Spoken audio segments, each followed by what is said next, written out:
Off we go. Off we go. There's a minor panic as everyone goes, Oh, Hello, everyone. Hello, friends and enemies, humans and androids alike, and welcome to Girls Run These Worlds. Thank you so much for joining us for this episode of Alien Destroyer of Worlds. You have to say it like that because it sounds cool. My name is Fiona. I use she, her pronouns, and I have the absolute incredible honor and the privilege of being this series game mother for this campaign and for this incredible cast of folks. Now, before I ask our wonderful cast to introduce themselves, let me tell you a little bit about Alien and what the stream is about at the top of the session. So the Alien RPG is published by Free League Publishing, also known for some other cracking RPGs that we were just talking about off stream. Tales from the Loop, Vesson, Forbidden Lands, Coriolis, Dragonbane, and of course the upcoming Walking Dead series. Massive fan of all of their games. I think they're really cool. There's some really cool mechanics, certainly in Dragonbane, which I looked at really recently. And I'm also a massive fan of Sci-Fi and particularly the Alien franchise. As always, if you enjoy watching this sort of game and go, I bet I could survive to Act 2, good luck. And you're welcome to try out Alien. We've got a link in the chat where you can get it. And of course, a massive thank you to Free League for sponsoring this stream. Now, with all that in mind, my wonderful, wonderful watchers, the world of Alien is an incredibly bleak and dark place with a lot of focus on mature themes, dark themes, horror, violence, all the good stuff. And with all the campaigns we run here at Girls Run These Worlds, the cast and I have had our session 0. We've gone over our lines and veils, we have check-ins, and we've got safety tools in effect. However, as always, I just want to remind you, the viewers out there, yes, you, I perceive you, you're watching us play this game. I just want to give you full permission to keep yourself safe and take a break from watching our story should you need it. As certainly we go further on into this scenario, bad stuff is happening. Massive spoiler, bad stuff will happen. So it's more important that you keep yourself safe, and remember, you are more important than the rolls on the table. Finally, the scenario that we're using for this series is Destroyer of Worlds. Gotta say it like that. Credits roll. The second cinematic scenario written by Andrew E.C. Gasker in the 26th Draconis arc. Obviously, we've had some very nice comments about the first arc, Chariots of the Gods, recently, which I very much appreciate. It's very exciting. So if you want to go watch that, that is on YouTube. But don't go away. Not now. We've got to watch this one. We've got to see what happens in this one. But yeah, I would ask those folks who have run or even played through this scenario of Destroyer of Worlds just to be a bit mindful and not to put spoilers in the chat, and just keep the secrets from our wonderful Marines till the end of the stream. Because if you do, and I cannot stress this enough, if you do put any spoilers and you're a bit of what I call a bit of an arse, I just can't guarantee your safety from a xenomorph mod or anything. My wrath knows no bounds, and I will find you through various means. I will get there, and I will make sure your stress level is up to 10. As always, you do have my sympathies though. Now, let's get the cast to introduce themselves clockwise, starting with our wonderful captain, Abigail. So I would love our cast to introduce themselves with their name, their pronouns, who they're currently playing, their pronouns as well. And of course, there is an icebreaker. I love a good icebreaker. The icebreaker for this session, if your life was a sci-fi TV show, what would be the theme music for it? If your life was a sci-fi TV show, what would be the theme music for it, or the theme tune for it, sorry. So I'll leave it over to Abigail. Hi, I'm Abigail, she, her, and I am playing Captain Silva, she, her. And my theme music would be for a sci-fi show would probably be like the Friends theme song, but as soon as it got to the clapping, it would switch to like Eldritch Horror. Just random shots, like gunfire. Yeah. Cosmic horror, warped sounds. I love that. That is incredible. Next up is Sharmini, please. Hi, yeah, my name is Sharmini. I use she, her pronouns. I'm playing Dante today. Dante likes to blow things up. That's their defining personality trait. And for theme music, I'm really drawn to Star Trek style, orchestral, grand, very epic. Although also a little bit tempted to go down the was Enterprise route where they actually had lyrics. It was very controversial because then I could like write the theme tune, sing the theme tune like of my life, which seems appropriate. So yeah, that's one thing we know about you, Sharmini, is that you can easily put pen together a quick song. I've got a meme tune ready, guys, and put a video of it. If you've not seen it, we've retweeted it everywhere, but check out Girls Run These Worlds and Sharmini's wonderful little ditty, I will call it, from last week's episode. So thank you so much for that. Next up I have is Jill, please. Hi, I'm Jill, also known as Ghosty JK on a lot of social media. I use she, they pronouns. I will be playing Private Hammer, also using she, they pronouns. And if my life is a sci-fi TV show, my theme would probably be... Okay, I couldn't decide between, again, like the orchestral or the lyric one. If it uses lyrics, Skin by Beartooth, because sometimes, you don't want your skin on you. You just got to take the skin suit off. And I feel like that's really relatable, especially for sci-fi stuff. Maybe, a little shapeshifter or like some kind of synthetic. It would be fun. Or for the orchestral, just anything by Adam Hurst, because like I love cello and like music that like centers the real low sound of a cello is just so pleasing to me. Oh, love that. Thank you. Next up is Humaloo, please. Hello, it's me, or Hamalu on the internet. I use she, they pronouns. I'm playing Roach Mason, who uses they, them. They're a very well-adjusted human being. I don't know what you were talking about. In terms of theme music, I think depending on the mood, I'm going to go to, because I agree with Jill that a good cello can really make or break a song. I freaking love cellos. To that end, Trevor Morris did a fantastic job with the Dragon Age Inquisition soundtrack, and I really like his stuff, and he uses cello to like, it's just delicious. However, my actual life, if we're being realistic, it would just be the theme song from Red Dwarf, because it's ridiculous and funny, and everything kind of goes wrong, but you know what, it's all right because it's all funny in the end. Fun in the sun. Fun in the sun. Indeed. Yeah. Last but by no means least, Emily, please introduce yourself. I'm Emily. I don't know why I said that like that. I use she, they pronouns. I'm actually currently playing two characters. I'm playing Chaplain's Head, who uses any pronouns, and I'm also playing Chaplain's Body, who uses any pronouns as well. I unironically, my sci-fi theme tune would be Chamonix's song that she posted, which is a parody of a song from Six, but it's about the xenomorph ripping off Chaplin's head, and it means a lot to me. So that would be it. Oh, adorable. And of course, I always forget, but I always like to listen to other people's thing and then go, all right, you've not said my choice of what my theme tune would be.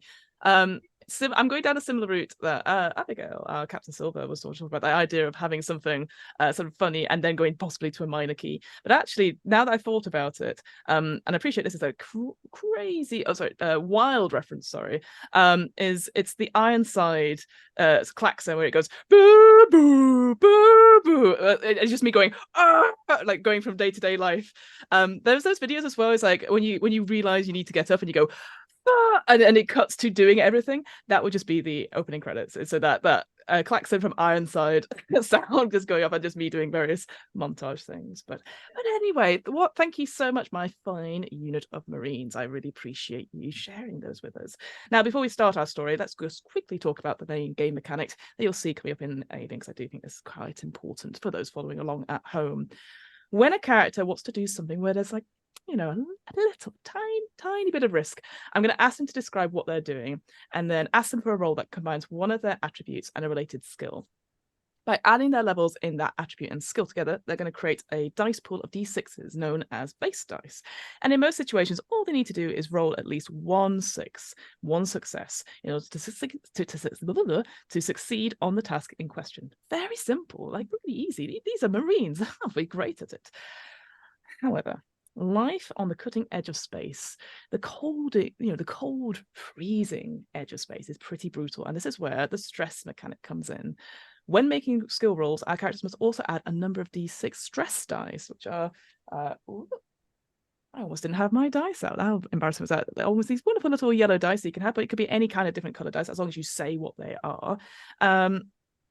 Equal to, they've got to add a number of d6 stress dice to their pool equal to their current stress rating. So for example, if you were going to try to do like a close combat check, so it would be sort of strength close combat, and then you've got a stress level of 2, you'd add 2 extra dice in it. Very simple, straightforward. But if they roll a 1 on one or more of their stress dice, that character risks panicking, and things aren't good if you start to panic. So naturally, the more stressed a character is, the more chance they'll have at succeeding at difficult tasks, such as shooting things. or blocking things or hacking things, but there's also more chance of failing with bad consequences and dying. Now, one mechanic I do quite like is that the players can always push their rolls, so grabbing any of the dice in their pool that doesn't show a success and re-roll them. But this is not without risk, however, so because pushing a roll increases a character's stress level, and they got to include that new stress dice in the push roll. They can push a skills check only once, unless they have a talent that says otherwise, and they can't push any skill rolls except, they can push any skill rolls except ones that already contain a 1 on the stress dice or on a death roll. One thing I would like to add is that because we do have an android character with us, they operate under slightly different rules due to their programming. So they don't get stressed and they don't panic under pressure. But as a result, they can't push their rolls either. Now, the final bit I want to mention before we go into the recap, it's one of the more unique elements of Alien. It's the personal agendas. This is a cinematic scenario, and it's split up into 3 acts. We're about, I think, 2/3 of the way through Act 1 just now. And each of our characters will have an agenda, a secret agenda, if you will, that motivates their choices. Now, I've said to the players that they're not bound to carrying out these completely, but they should follow them. Or should they follow them, sorry. At the end of each act, I will reward them with a story point, which they could spend for 1 automatic success on a skill check. Now, admin all out of the way. We know the rules. We're ready to play. So, let's go into the recap. We find our Marines on the United America's refining and refueling station on the frozen moon of Ariarchus in the Kruger 60 system. This moon has been a major refining and exporter of petroleum fuels for nearly a century, with its oil production and the space elevator reaching into orbit from the ground. The ongoing oil wars involving the United Americas, the Free World Empires, and the Union of Progressive People, known in this scenario as UPP, are facing each other down over scarce oil resources that have left quite a mark on the population's mood and loyalty. This means that Ariarchus itself has become a hotbed for insurgency. 1 week ago, political tensions rose up as the UPP annexed a nearby 61 Sydney system, and all the communications with a sort of a paired colony, an LVO-38 colony, was lost. Following this, an emergent evacuation of the colony was in process until the early hours of this morning, where all transportation was grounded without any explanation given. Until Fort Nebraska's commanding officer, Colonel Myers, says otherwise, the evacuation of Ariarchus is suspended till further notice. Our Marines make up Charlie Team, a unit handpicked by Major Hatfield from the infamous Sin Eaters for a special moonside mission. As of, interesting, that's not the notes I made. Right. Oh no, there it is. Their mission is simple. Track down 4 missing Marines, Wojciech, Carvalho, Wright, and Reese, who are all in possession of some top secret intelligence that cannot fall into the wrong hands of the insurgents or the UPP.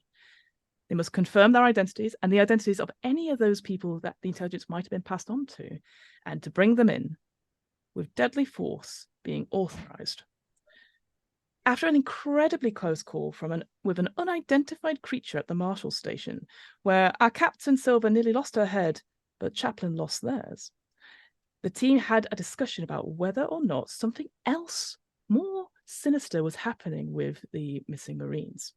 Dante relayed that she had heard on the radio that the San Rocco medical facility hadn't been reporting in all day, which was unusual, and that there'd been an incident at the spaceport where the fencing around the port had been breached, and there'd been reports of somebody getting in. After taking care of Ivan Stolz, a supposedly insurgent who had met with the Marines, Mason revealed that they had had similar encounters with those creatures on a previous mission. Only their unit weren't so lucky. After some debate, the unit decided to go to the medical facility following rumors that 2 of the missing Marines were sighted there, and it could be the only place that they could repair Chaplin. After reaching the facility, they discovered it quite deserted, and after what I would call a very poor game of hide and seek, Hammer and Dante interviewed one Steve, a medical intern who confirmed that at least one of the Marines was still here and that Dr. Litvin was prepping them for surgery. So, just to describe what has happened, our team has split up currently with Mason, Mason and Chaplain with intern Steve in the reception area, just going through some repairs and looking through medical records, I believe. Correct me if I'm wrong. And then Dante, Hammer, and Captain Silver had gone into the facility itself to sort of see what was going on with the surgery. Let me read out. We don't want to go back to the Marshall station, do we? Let's see. So our teams, Captain Silver, Dante, and Hammer, you had come into one of the surgical bays, and you noticed that it had 4 bays, and only bay 4 was active with a light going on, which had surgery in process. As you sort of went in, there was almost like a little waiting room with a couple of seats and whatnot, and then a viewing window into the room itself. You can definitely see atop the door, again, it says that surgery in process with a big red symbol over the top. You can see what's going on through the glass window. There seems to be a person who you'd recognize to be Carvelo in a hospital gown, lying on an examination table, which is about to go into an autodoc. You see a doctor, somebody wearing sort of a long white medical cloak, checking over them. And as soon as you sort of come in, that the doctor sort of turns around to look at you all and says, "Please don't, there's something inside this man, I need to get it out." But before we continue with that scene, let's go back to reception. As far as I'm aware, Chaplain has been sort of not plonked, as I would say, but just gently placed, almost like one of those, a weird snow globe on the on the reception table, as I think trying to get some information about the medical records of people that have been in here, with Mason with him. And Steve is there and just working away. Again, I sort of described this intern Steve. It's been quite haggard, like very, very tired, very burnt out. They clearly have not been doing many shifts and stuff. But what are you folks doing in reception as you're getting this information? I'm gonna be holding Chaplain's head in whatever position they fancy so that they can see easily the computer screen, because I imagine you might be the one wanting to do the actual file seeking as well, because your body's still operational, right? Right. All right. So I'm just gonna kind of do that and be looking over at this intern guy and wait until he seems distracted by something. He seems pretty distracted. Yeah. So what are we looking for? Primarily any information that might be a red flag. Somebody with chest pain, somebody with weird, anything that might be one of these creatures, essentially. I want to be able to identify any problems so that we can eliminate them as quickly as possible. You would have to hope they've done medical scans on everyone when they came in. Right. That should be standard procedure, at least if I was running a medical facility. You're very efficient, though, Chaplain. Not everybody is. That's true. Will you be able to do your search and talk at the same time? Certainly. I can even more so right now than I normally would be able you could to. be doing advanced mathematics at the same time if you really felt like it. I know. I always am. I just wanted to talk about this mission you were given. Yes. That would be wonderful. I will say there are some things that, when I say that I can't talk about, I mean in a very literal way. I mean, there are things that certain subroutines prevent me from speaking about. I know. I will say, could you turn me to look at you for just a second? Yep, sure can. I do want to say I am relieved that you are aware of these creatures. Obviously, it was traumatic for you to know these creatures in the way that you did, but quite selfishly, it makes it much easier to speak with you about these things. And I was very much hoping that I would be able to speak with you about this. Yeah. Like, I know certain things are going to be programmed to be confidential, but I trust you, Chaplain. I mean, I don't trust easily these days. But I know that if you were keeping something from me, you wouldn't be doing it through choice.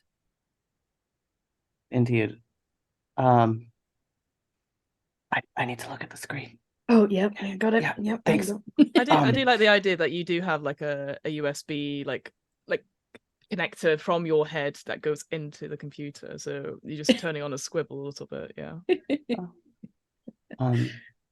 I do trust you, Roach, and I'd like to ask a favor, if that's possible. Anything. This mission might get pretty hairy. And almost certainly. Yes. And obviously we're going to have to do what we're going to have to do to get out safely, but you know me better than anyone here, and probably better than most people in general. And if I begin acting in a way that is alarming or dangerous, or in a way that puts you or the others at risk, especially if I do not seem like myself, I want you to do what you need to do to make sure I don't hurt anyone. Sure. I don't think there's much you can do if you're just ahead, at least, so. Right. I can just take your head off and then, well, get you repaired, right? Just sort of punt me away. I would not punt you. I would never. Chaplain, can you make for me a wits comm check, please? Certainly. That's 8d6.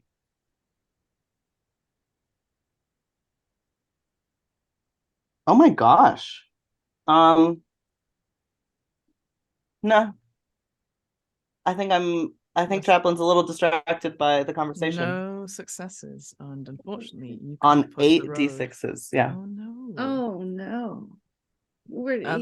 It takes a long time. Like I don't know if anyone has been a part of a big organization such as the NHS or anything like that.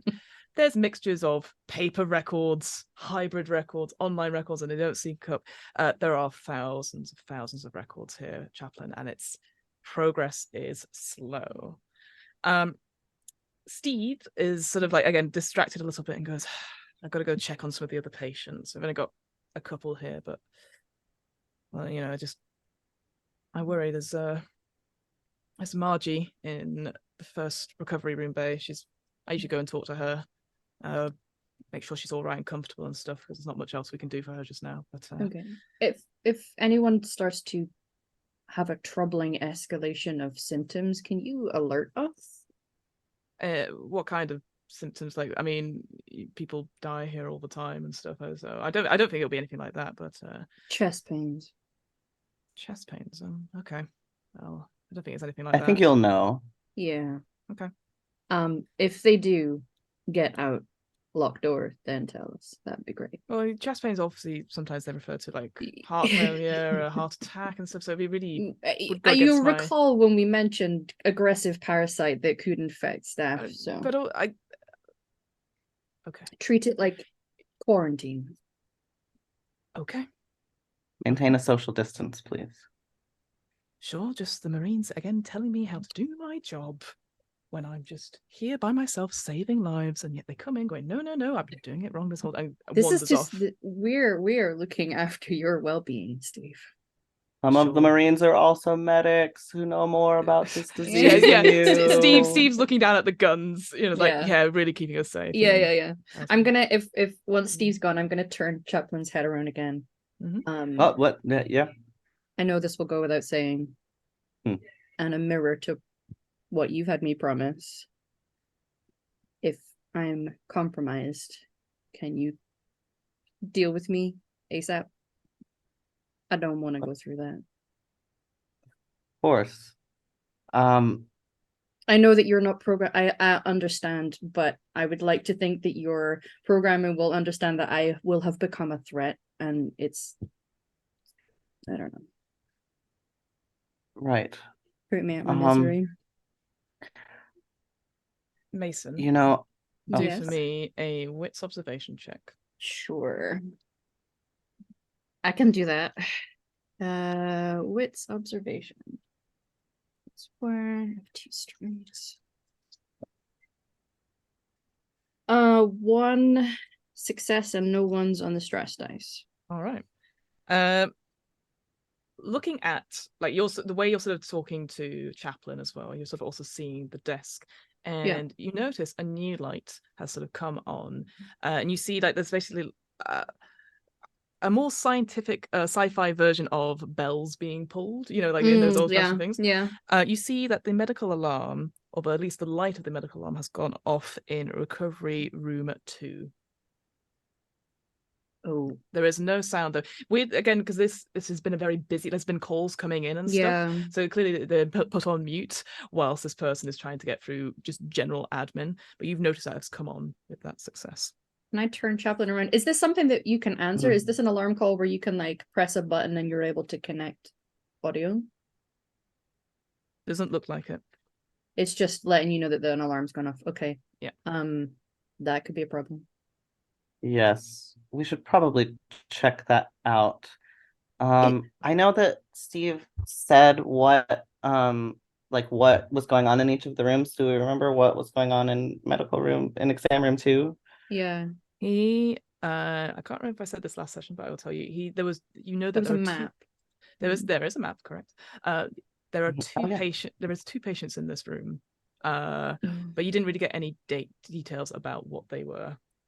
I think because the more pressing issue was like Dr. Litvin's gone to surgery. So as you folks are discussing it and presumably go to investigate, we're going to shift back to the scene with Dante, Hammer, and Captain Silver. First of all, my wonderful units, those people who are there, your stress level goes up by 1. Nothing happens. And you get a full, like, looking through the viewing window, you do see, like, again, this person is like got sort of silverish sort of hair that's tied back in sort of a like a hard bun at the back of their head, wearing medical scrubs essentially. So with the sort of hair is tied back, and you can see they've got like a blue cap on, a face mask as well, and clearly have been scrubbed up, ready to go into the auto dock, and we're just checking over the final bits, and they sort of look to you, and it's like, please, I need but a moment. I need to save this man's life. Can you save this man's life? I mean, if you let me, I will. It's just there's something in his chest. I need to. It's some sort of foreign object. I need to get it out. How much do you know about what you're dealing with? Like who are you? Like are you some of his comrades? Are you whatever? Are you with the woman that came, Wojciech? Yes. Did she send you? Okay. Yeah. Wait a minute. Let's do an empathy manipulation check. Sorry, Fiona was like, I'm ready to give you a story. Wait a minute, I have to do some. Maybe I should do an opposed. Okay, that's 2 successes and no ones on the stress dice. Okay. Well, your teammates, they came in here like this man has been severely beaten up. They said they were jumped by some of the insurgents. They said like they needed to get some stuff checked over, and then the woman, she left. She said that she had to go meet with someone and left this person here. And then when he came to, he said he needed to get something out of his chest without the base knowing. And like he seemed pretty desperate, so I put him under anesthetic. And well, I've just done a scan, and goes to the computer and sort of moves a screen to be very close to you, and you can see a scan that's happened as ongoing still.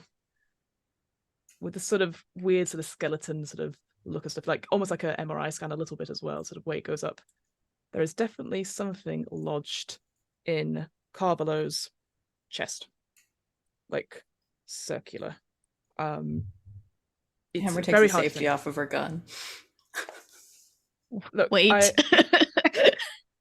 I just need a moment. I'll be honest, I don't know what I'm dealing with, but I've made a promise. I it's my duty to look after this person. I will, give me just a couple of minutes. I'll get the ortho dog to try and get whatever it is out, and I'm sure it'll be absolutely fine. Try it.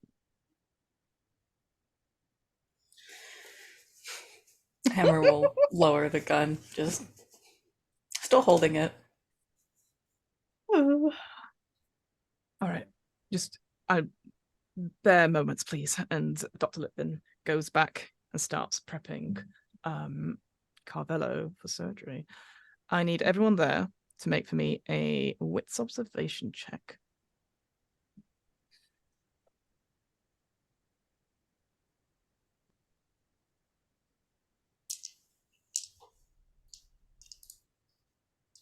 Yeah, and remember to And the No, stress dice are an addition, right? Mm-hmm. Correct. So yeah, so wits observation plus your stress, and let me know what you get. I got nothing. Nothing. Nothing. Nothing. I've got nothing and a 1 on the stress die. Oh no! Yay! Oh no! What a shame. Dante's there with the twitching and the pointing of the gun. So Dante, I need you to roll me a panic check. So that's a D6 plus your current stress level. Stress. That's a 6 6 total. total. Yeah. You don't know what it is, Dante. You're like, your back's hurting as well. You know, you've been carrying around all this weight and the weight of the team, and you just say like a little bead of sweat that comes down. So you're ready to go, but you just about hold it. I just realized I've been doing something at the wrong time. I'm just going to roll. Please. Once more. No, that's fine. Okay, I have to roll something when my stress level goes up. Yes, not indeed. when I roll for it. Yes, I forgot about it. No worries. What's your stress level on now, if I may ask? Did it just go up again? No, it didn't. It's on 1. It's on 1. That's okay. Yeah, it's on 1. That's good. That's good. That's fine. That's fine. You can just see it's just twitchy. It's just you're feeling the it. gun arm is just twitchy. But you didn't get any successes either. No. Darcy. No. Oh. No. Well, those people who didn't get any successes and didn't get any 1s in the stress, you could always push the roll if you want. So Hammer or Captain Silver, if you really want to see something. One of you's got to be. And our stress went up, right? It went up. Mm-hmm. Okay. When you came into the room, yeah. Yeah, fuck it, I'll do it. Yeah. All right, you'll push the roll. Your stress goes up again. Yeah. I think I'm gonna wait. Surely this can't end badly. Famous last words. Never say that. Oh, that's 3 successes, 5 successes. Nice. And a 1 on the Oh my stress God. die. And a 1 on the stress die. What's happening? Oh no! God. Let's do a The panic dice roll, gods are please. spoken. D6 plus your stress level. What's your stress level currently? 4. Oh no! That's a 7. 7. You are on the same sort of wave pattern as Dante, but you're feeling it right now. You're just like, you've seen a creature like this before. Like, you recognize that outline of it. Like, it's a smaller baby version of the thing that you fought in the Marshall station. I saw what happened to Reese. You saw what The happened to aftermath. Reese. Absolutely. So you have a nervous twitch, my friend. Your stress level and everyone else's stress level goes up by 1 in that room. Oh, So no. that's Dante and Captain Silver. Captain Silver, aren't you glad you brought us? I'm so glad. Captain Silver, No, this was the right choice. This was the right choice. you're feeling tension happening between you, Captain Silver. But you did get a lot of successes, though, Hammer. So, a lot.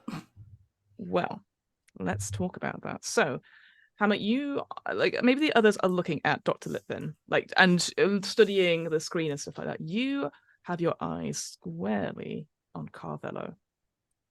And you can see Carvello is slowly sort of like moving and coming round. And maybe, I don't know, maybe you've got sensitive hearing. Maybe you've learnt to lip read as a part of your training, perhaps. But you see this man goes, no, I can't be here. I need to get to the oil refinery. I need to get there. I need to get there now. I can't. And just over and over again in almost like a feverish state. You can see that his brow is sweating profusely on that. The other thing I'd say, Hammer, because you've done incredibly well, is that you can spend some of those successes to get some stunt points. So I'll let you know what you can do with the perception. Give me a second. Okay, so you can ask me some questions. You can ask me one extra question, I'd say. So I've got 3 example ones, but also you can feel free to sort of improvise a question, and I have to answer it as truthfully as I can. So some examples could be, is it coming for me? Are there more of them close by? How do I get in? Pass away. Or, as I said, you can ask any question that you like. I like, are there more of them close by? Mm-hmm. Is that what you're asking? Yes.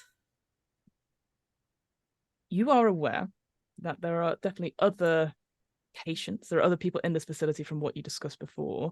Again, looking quickly around and then looking at the scan, these sort of medical records of stuff, you also see that a new message has come in. It just says case file Wojciech on it. And Wojciech is the name of the other Marine that came. The one who brought in Carvello. Yeah.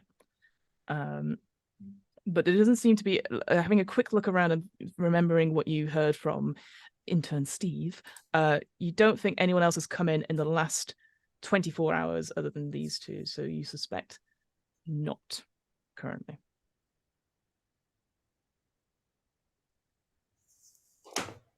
Okay. So, slowly but surely, Dr. Litvin starts, and I will say at any point, do feel free to stop me. The sort of the examination table slowly goes in with Carvello, and the doctor is sort of looking and checking files and notices, as you have, Hammer, that a new message has come in. Oh, her blood work came in. I wish she'd stayed for it. She would refuse to stay. She said that it was more important to look after her comrade, but it takes a couple of moments to look it through and goes, this is strange. I've never seen anything like this before. What's strange? There's... I can't identify it, but there seems to be almost like... It looks like her... That can't be true. That's wild if that is the case. That's just... I don't care if it can't be the case. Tell me, what do you see? Oh, according to her blood work, it looks like the cells are changing themselves. Like, I would describe it as DNA rewriting itself. It just, like, her white cells are down, but it just, it's so strange. I've never seen anything like this. And then goes to compare it to Carvello and go, yeah, he's only got a high white cell count, but everything else is fine. But it's different than this. Yeah, so his DNA isn't actively changing. Yeah, according to that prognosis, yes. Hammer just looks at Silva and Dante like... Gonna whisper, did you understand that? I understand it's different, but bad. Alien monster bad? Potentially. Shall I shoot them? No, don't. Okay, just checking, just clarifying orders. There's something else here. There's something else here as well. And he goes, they sort of, on his data pad, he says, there seems to be, oh my God. And stop with the oh my gods and just fucking say Can it. you please tell us? it pulls the screen closer to you and sort of shows like almost like a similar sort of medical scan a little bit, but this time instead of focusing on the chest, it focuses on the head, specifically sort of the neck area, and he sort of says, "Look," and it sort of enhance. Hey. Hey. Yay. And they point to sort of this is where, I mean, I don't know how much biology Marines do, but this is where the tonsils are supposed to be, but there's something else on each side.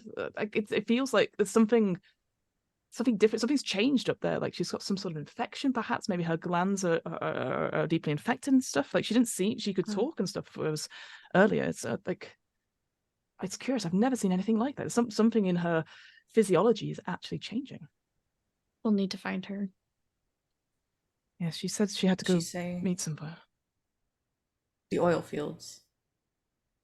Like, Hammer points at Carvello. He was talking about the oil fields. And you would remember, Captain Silver, that you had interpreted some secret signal that said awaiting delivery, which you had triangulated quite quickly with coordinates to the oil fields as well. That tracks. We'll need to go to the oil fields next, and as quickly as possible. You want me to wrap up here? I want to see what are you in? No. The gun. Put the gun down.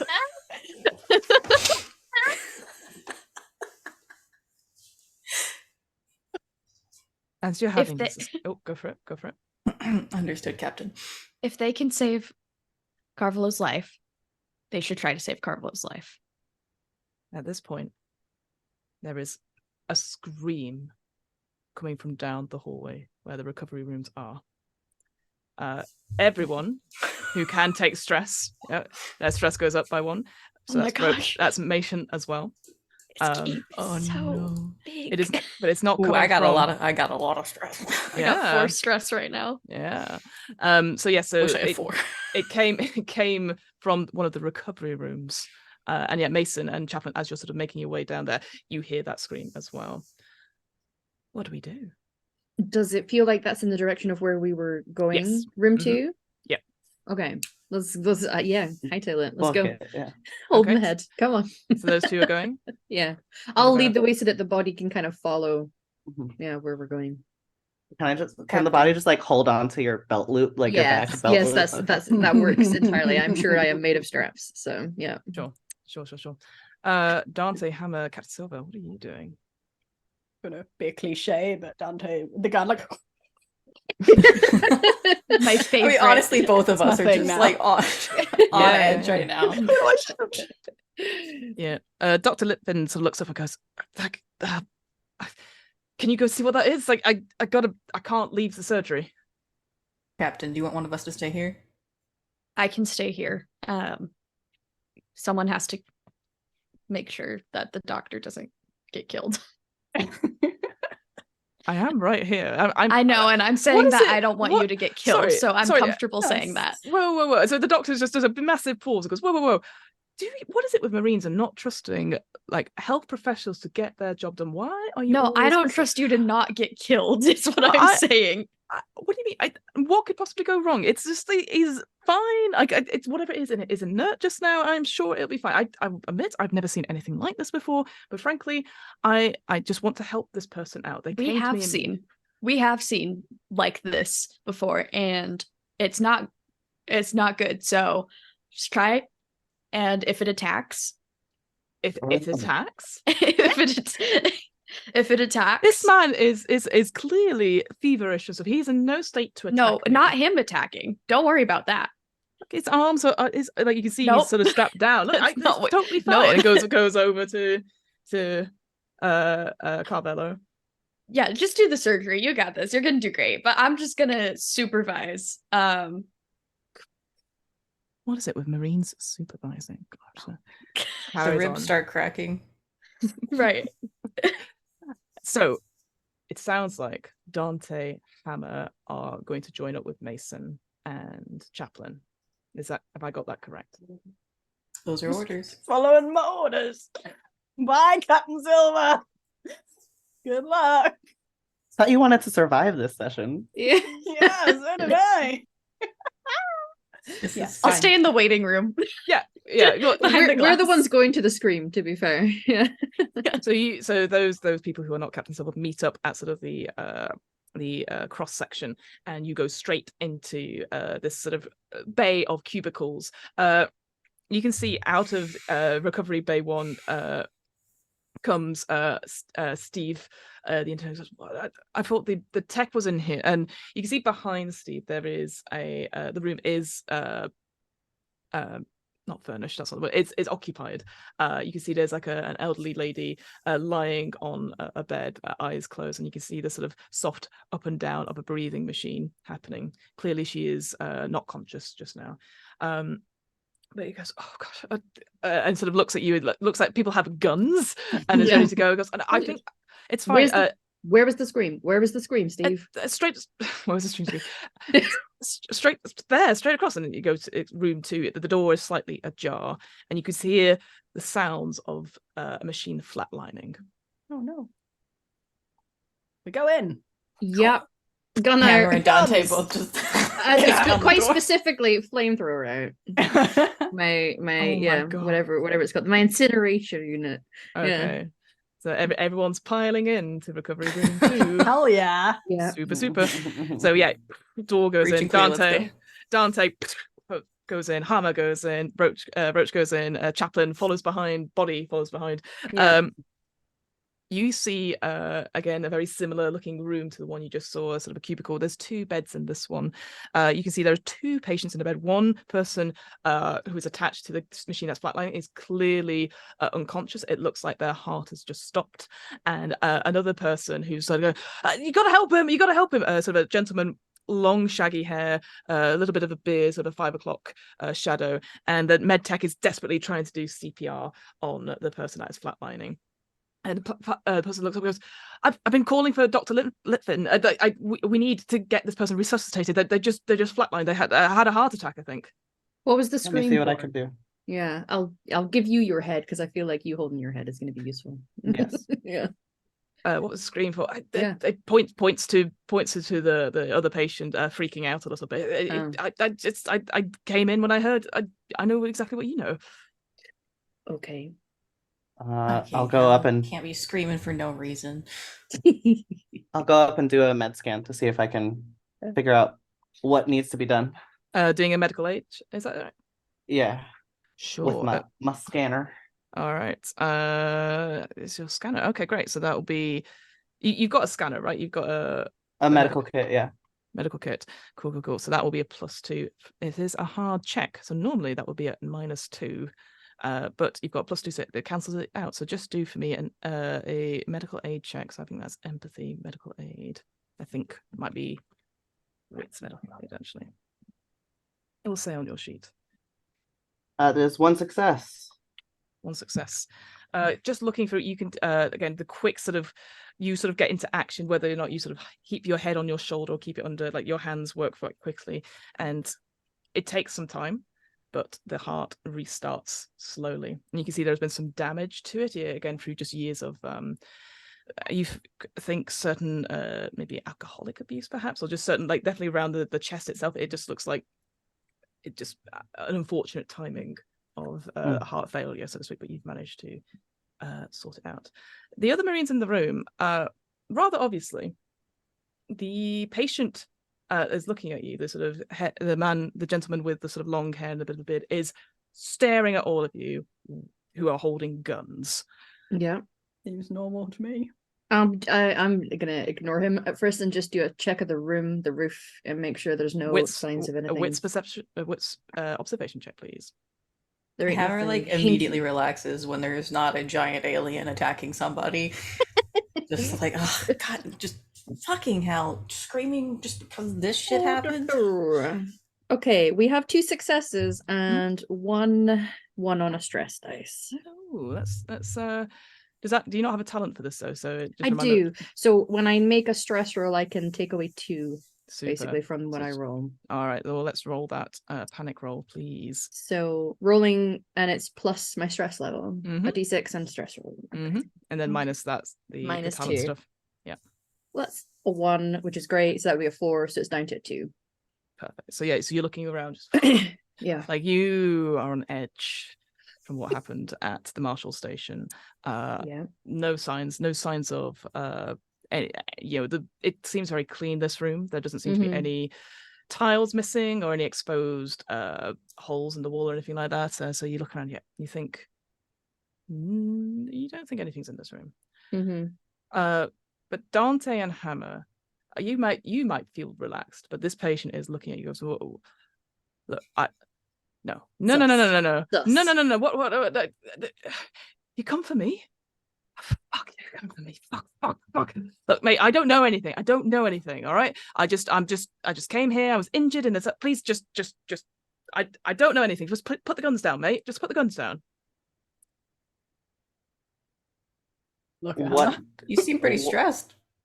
Yeah. What do you not know anything about? Just allegedly. No. No. These Marines. I've heard stories about you. I heard you from Imri. I can't. And you see, he sort of looks round, grabs a scalpel from a trolley, and then grabs the technician. And no, I can't. Look, whatever it is you want, I do not have the information, okay? I don't know what Imri's up to. I don't know what is happening. Hammer's immediately aiming a pistol at the Put it down. Put it down. Listen, I'll you don't want the fucking scalpel. Put it down. Don't be so twitchy. Everyone's stress level goes up. Okay. We're here because there was a scream. You need to. Because he died. He just died, and then a it's a hospital. That happens. He's fine. Also, yeah, he's not coming to consciousness or anything like that. But yeah, it can see. Yeah. No, but no. This is what they said they did. They said that in the training classes that you are going to try and get on side. You're going to save friends and stuff like that. And they said the best way out of that is to threaten a healthcare worker. You bashed in with guns. You came in with guns. We came in here to save your ass. Yeah. With guns in a hospital. Yes. There are things here that you are unaware of. You frankly, no offense, were not high on our list of priorities. I don't even. What's your name? Who are you? What? I'm gonna ask Chaplain to do a hard empathy manipulation check. I'm gonna do an opposed roll for that because this guy is not happy about being talked down. Is it assisted by all of us raising a sassy eyebrow? Who the fuck is this guy? Who the heck is this guy? Yes, I guess it would be assisted by. So you get a +3 to your roll, wow. but it is a hard check, so that's -2 to your roll. So you only get a +1. So yeah, you're stood around by these very ably done characters asking questions. This guy. That is no successes. Oh no. Not my strong suit.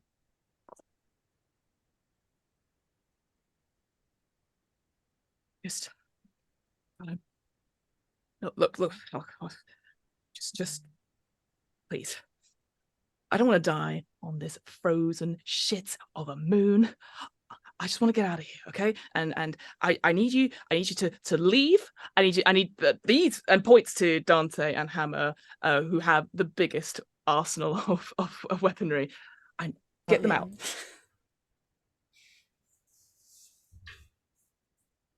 Yeah, maybe we get the guns out of this room. Okay, but I think that's a good idea with him actively threatening somebody right now. I think if we get the guns out of the room, will you stop trying to stab a man? I'm open to negotiations for sure. I just don't want any guns pointed at me, because that seems ridiculous to do it in a hospital. The guns are not for you. My gun is still pointed. Yeah, exactly. Are you sure the guns aren't for him? Like for sure. You take that scalpel away from her neck, we'll back out the room. No. You get out of the room, and I will take it away.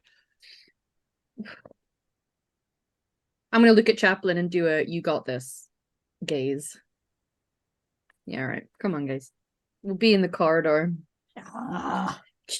Mush, mush. As you The say, hammer hesitates, but very begrudgingly will put away. I'm gonna look at Hammer and be like, I'm Big pretty sure gun. that could shoot through a door if you needed to, so let's go. As you get out of the room, it sort of turns to Hammer, turns to Chaplin. Shut the door. Press the door so it shuts. I don't want them to come bashing back in here. Oh yeah, But because then I would stop be- us. I would be stuck in here with you. Look. You seem to be, well. You don't have a head currently, so I don't know how much damage you'll do. But I just do it, please. I just can't go back. I can't go back to jail. I can't go back. It's not good. Okay. Imri said I it's my last chance. Okay. I shut the door. Captain Silver. Yeah. You are watching this happening, this surgery going on, and you can see the autodoc starting up and doing another quick scan and stuff. And Dr. Lippin is sort of like making sure, checking the vital signs. You see Carvalho wake up out of his like daze. No, it's taking too long. I gotta get out of here. I gotta get out. I don't like it. I don't want to die. And the doctor's like, no, you're fine. We're just about to go into surgery. No, I don't want to. And hits like an emergency button on the inside of the autodoc, and the door sort of comes out. And it sort of gets up his taser straps. Like, please, I was just about to start. No, it hurts. It really hurts. I gotta get it out. I gotta get it out. It's killing me. I don't want to die. I do not want to die. Captain Silver, what are you doing? Oh.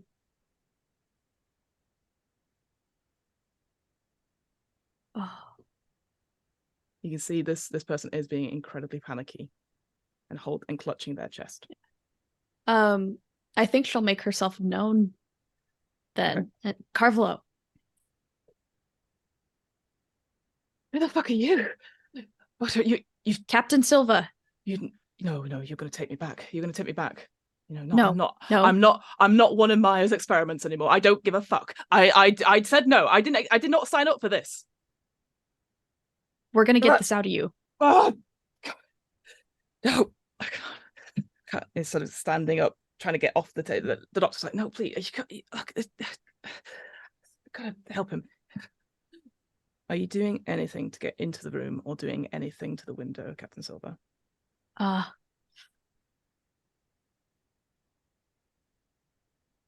think, she's going in with her gun ready. So I need you to do a hard wits con check as the door is locked. So you're desperately trying to open the door. Okay. By the way, your stress level will have gone up by 1. Just I'm so stressed out. No. It'll be a miracle if I don't roll a 1 this time. Okay, so a hard check is a -2. Mm-hmm. So 2 okay. to the base dice, yeah. Okay. So that's only 2. Okay. So that's a success, but I'm gonna be rolling my 5 stress dice. Let's do it. Oh my gosh. Okay, so that's a 6, a 3, a 4, a 5, and a 2. 2, 3, 4, 5, 6. So that's 2 successes, no fails. You are desperately getting into the key bag. You've worked doors before. Excuse me. You've had to. Maybe it's not your first time in a medical facility. Maybe it's the first time you've maybe I just crack hand at these sort of things. As you get the door to open, you can see that Carvalho is clutching his chest. And you can see his eyes are darting around like wildly, the sort of the whites of his eyes are looking up. And he's looking at you, looking at the doctor, and then looking at the medical tools that are on the table next to him. Carvalho. I need it. I'm gonna die. I do not want to die. If You can't I don't want to go back. I refuse to go back. I won't take you back. Just do as the doctor says. Project and Life we'll get Force. it out. Fuck that shit. Fuck Project Life Force. And he's going to dive to get. I'm going to a shoot. scalpel. Cool. Let's roll a ranged weapon attack, please, then. So that's your agility, ranged weapon, and your stress. Dang it, Carlo. Okay, no successes on the base stuff. Now, lots of stress. Okay, there's a 6 on the stress die, but there's also a 1. Oh, no. Let's roll that panic check, then, please. That's 6. 6 total? On panic? Mm-hmm. 6 total? No, sorry. So you roll it for a panic check, you roll a Yeah. d6, and then you add your stress level. Sorry, I thought you were Got giving it. the result. So that's an 11. Oh, no. Double figures. Oh. I mean, that's fair. Shooting one of the Marines is, yeah. You aim your weapon, but it's too late. He grabs a sharp implement and straight into his chest. You can almost hear a gush of air as punctures a lung. You panic at this point. You have the condition of seeking cover. The way it sort of hits in the chest, suddenly there's like a spurt of mixture of blood and mucus and all that sort of thing. And you're like, you remember what happened with the previous creature. You know of its acid. So you duck out of the way. So you don't see what happens next. As a horrible, disgusting sort of scream gurgle as Carvello carves out his chest. The doctor is also screaming at this point, begging him to stop. You maybe hide yourself into the viewing room, trying to just steady yourself, panicking, until minutes go by. And the sound stops. And you slowly look up, either through the window or around the corner. You see Carvello dead, as he has done his own surgery and extracted like a horrible, oversized tadpole, also dead. A sharp scalpel into its head, but with the acid blood burning the chest cavity. The Dr. Litvin, is further back in the room. Like, I guess you can see there are burn marks where the acid has hit the person's coat. There is blood. And they're just staring at what remains of Carvello. Your stress level goes up by 1 again, by the way. That's fair.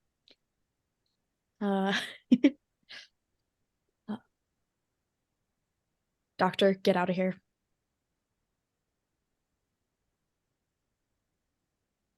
Doesn't move.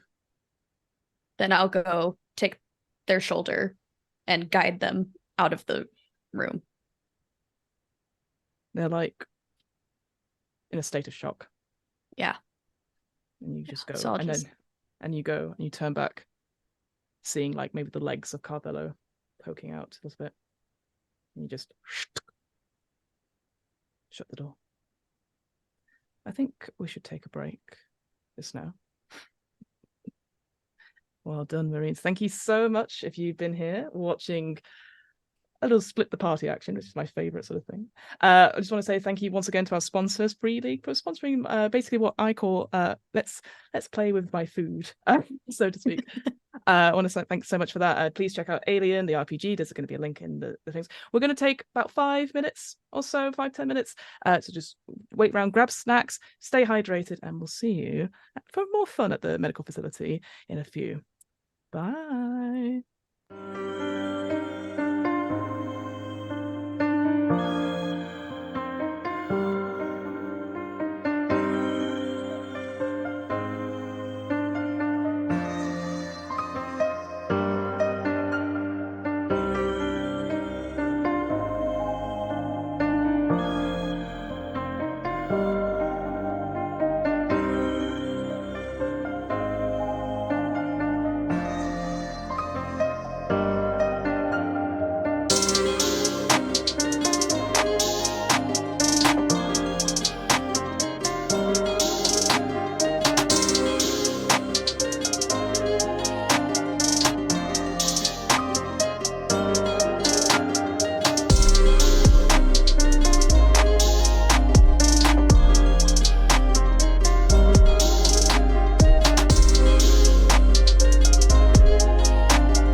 Hello, hello, hello. Thank you for rejoining us after quite a spooky, quite a intense cliffhanger from part 1 of this episode of Alien Destroyer of Worlds.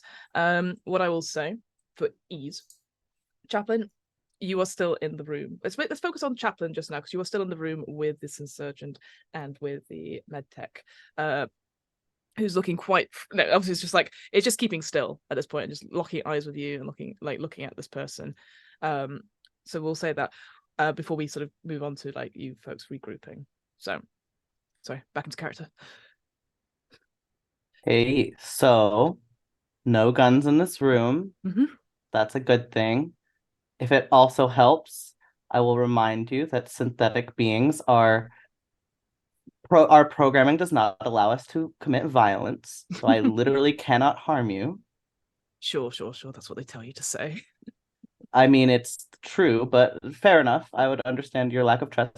Can I at least get you to let go of my friend Steve here? It's not Steve. They have it's another medtech. Yeah. I mean, this harmless medical technician. You look down. There's a little thing that says Duncan. Duncan.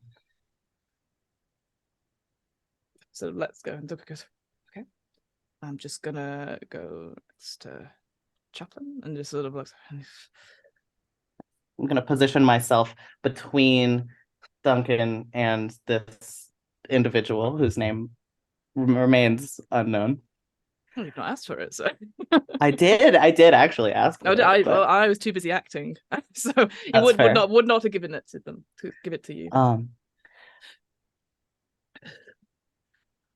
I advise you to maybe take a breath, and I can reassure you, we are not here for you. Frankly, I didn't even know you were here. Around the corner. There is absolutely no threat to you. No. You're here. You sort of came for those Marines, right? Yeah. You. It's all over the radio. Like the Marines that have gone missing. They said we were supposed to. God, Emery, for God's sake, why is this not so simple? We're supposed to pick them up and hand them over to UPP like tonight, and it's not happening. Interesting. Well, whether that is true or not, you are not one of those 4 Marines, are you? So if we're here for them, why would you be at risk? Well, because we were supposed to take them. Take them to the compound, obviously. Obviously. And realizes what they say, like, oh! And can you remind me where that compound is? Stupid android trying to use your truth mind magic on me. Yeah, no. I see your game. Yeah, you think you've distracted me with the fact that you put your head at your side. No. I'm not having any of this bullshit. Like, I've heard the UPP has similar things to you, and I've heard they are worse. So you can't scare me, you silly little robot. That was never my intention. Well, if you don't mind, I do have things to deal with that are a little bit more pressing. If you can do me a favor and not hurt anyone, that would be great. I again have no interest in bringing you in or harming you. No. Maybe we could cut a deal. Maybe you can vouch for my safety and security. Like, I've just given you some information. Maybe you can make sure that you did. Maybe you can get me on one of those ships that might be leaving. Well, once transports resume their activity off the planet, I can do my best to get you off planet. I need guarantees right now. I need a guarantee that you will get me off. Like, they're like points to like a window, and it's they're getting people off. You can see they've got the elevators going up and down, and you can see as you look out. You can see looking out that space elevator, the thing that you came down on, is moving up and up. No flights or anything like that. No aircraft or anything like that. But the space elevator seems to be working. That is good to know. I can guarantee you right now that I will do my absolute best to get you off this planet safely. That is what I can guarantee you. Right. Okay. Okay. Now, can Duncan and I leave? Yes, I guess. Okay. No stabbing people. No, thank you. No. No. Sorry. It sort of puts down the scalpel. Thank you for. I don't know what he saved me before, so. Well, all in a day's work, and I just turn and leave. Come on, Duncan. Duncan's already out the door before you. Good. Like, Solid. nope. And the door shuts behind you. At this point, you would have heard horrible noises from down the corridor of surgery going wrong. And I will say, given time, you will all congregate and meet up as you're sort of rushing in. You see Captain Silver sort of guiding Dr. Litvin out of the examination rooms. Everything okay, Captain? Carvalo's dead. Oh wow, couldn't see that one coming. Did thing come out of his chest to the ribs? Blah. Oh, Is there another hostile? Oh. no, not anymore. Really? Well, frankly, that's a mission success. We've got 2 out of 4 targets dealt with, and no additional extraterrestrial activity. Well, like not All anymore. good? Like there was, but we missed it. I will remind Chaplin that technically the mission was to make sure the missing Marines came in and any information that got passed on to anyone else goes. And that insurgent did say they had new information. That's fair. There's a reason Roach is just hitting people.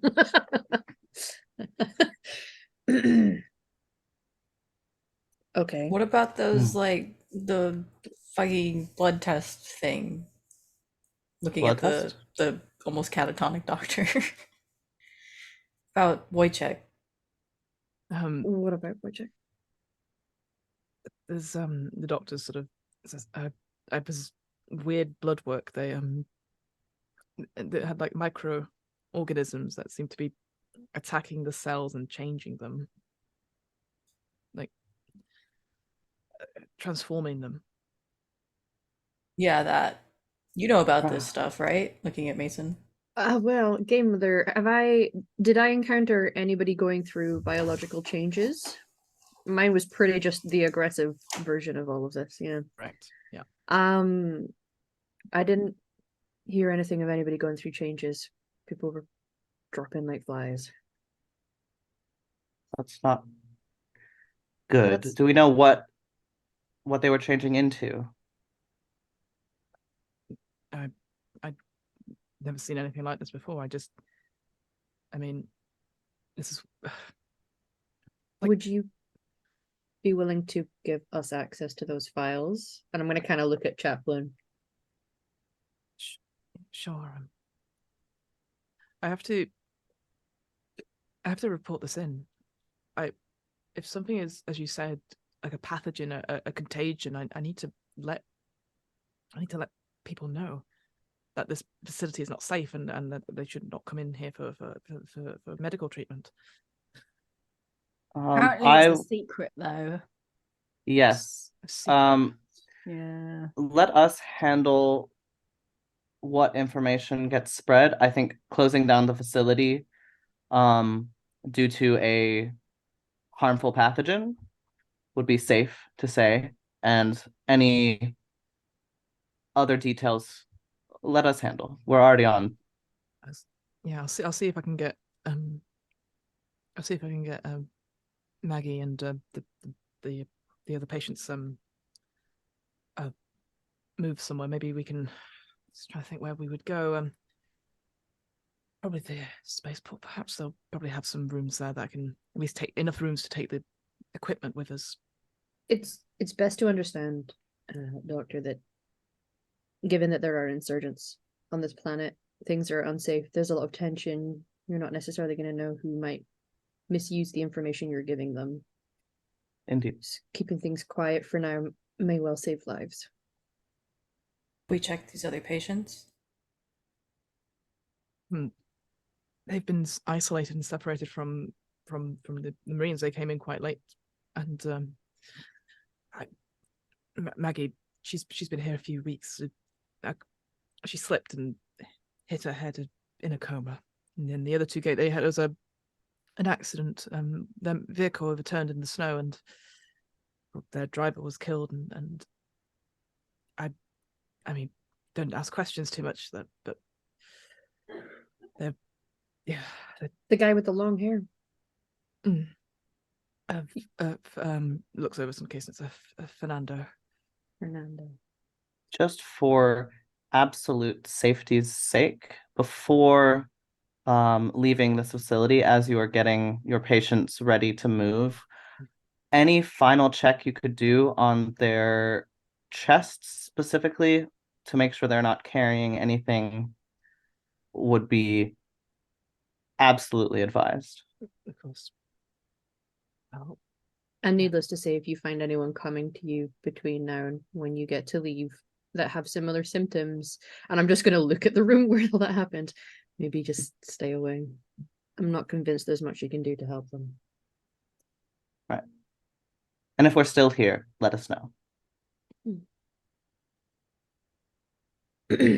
Dr. Lip then sort of takes a moment and then sort of looks up, and you can see there's MedTech, Duncan, and intern Steve, the Triforce of good and health professionals everywhere. The MVPs, let's be honest. Yeah. And they go and sort of discuss getting to how to move two very ill patients and one that's not necessarily cooperating but isn't really a danger anymore.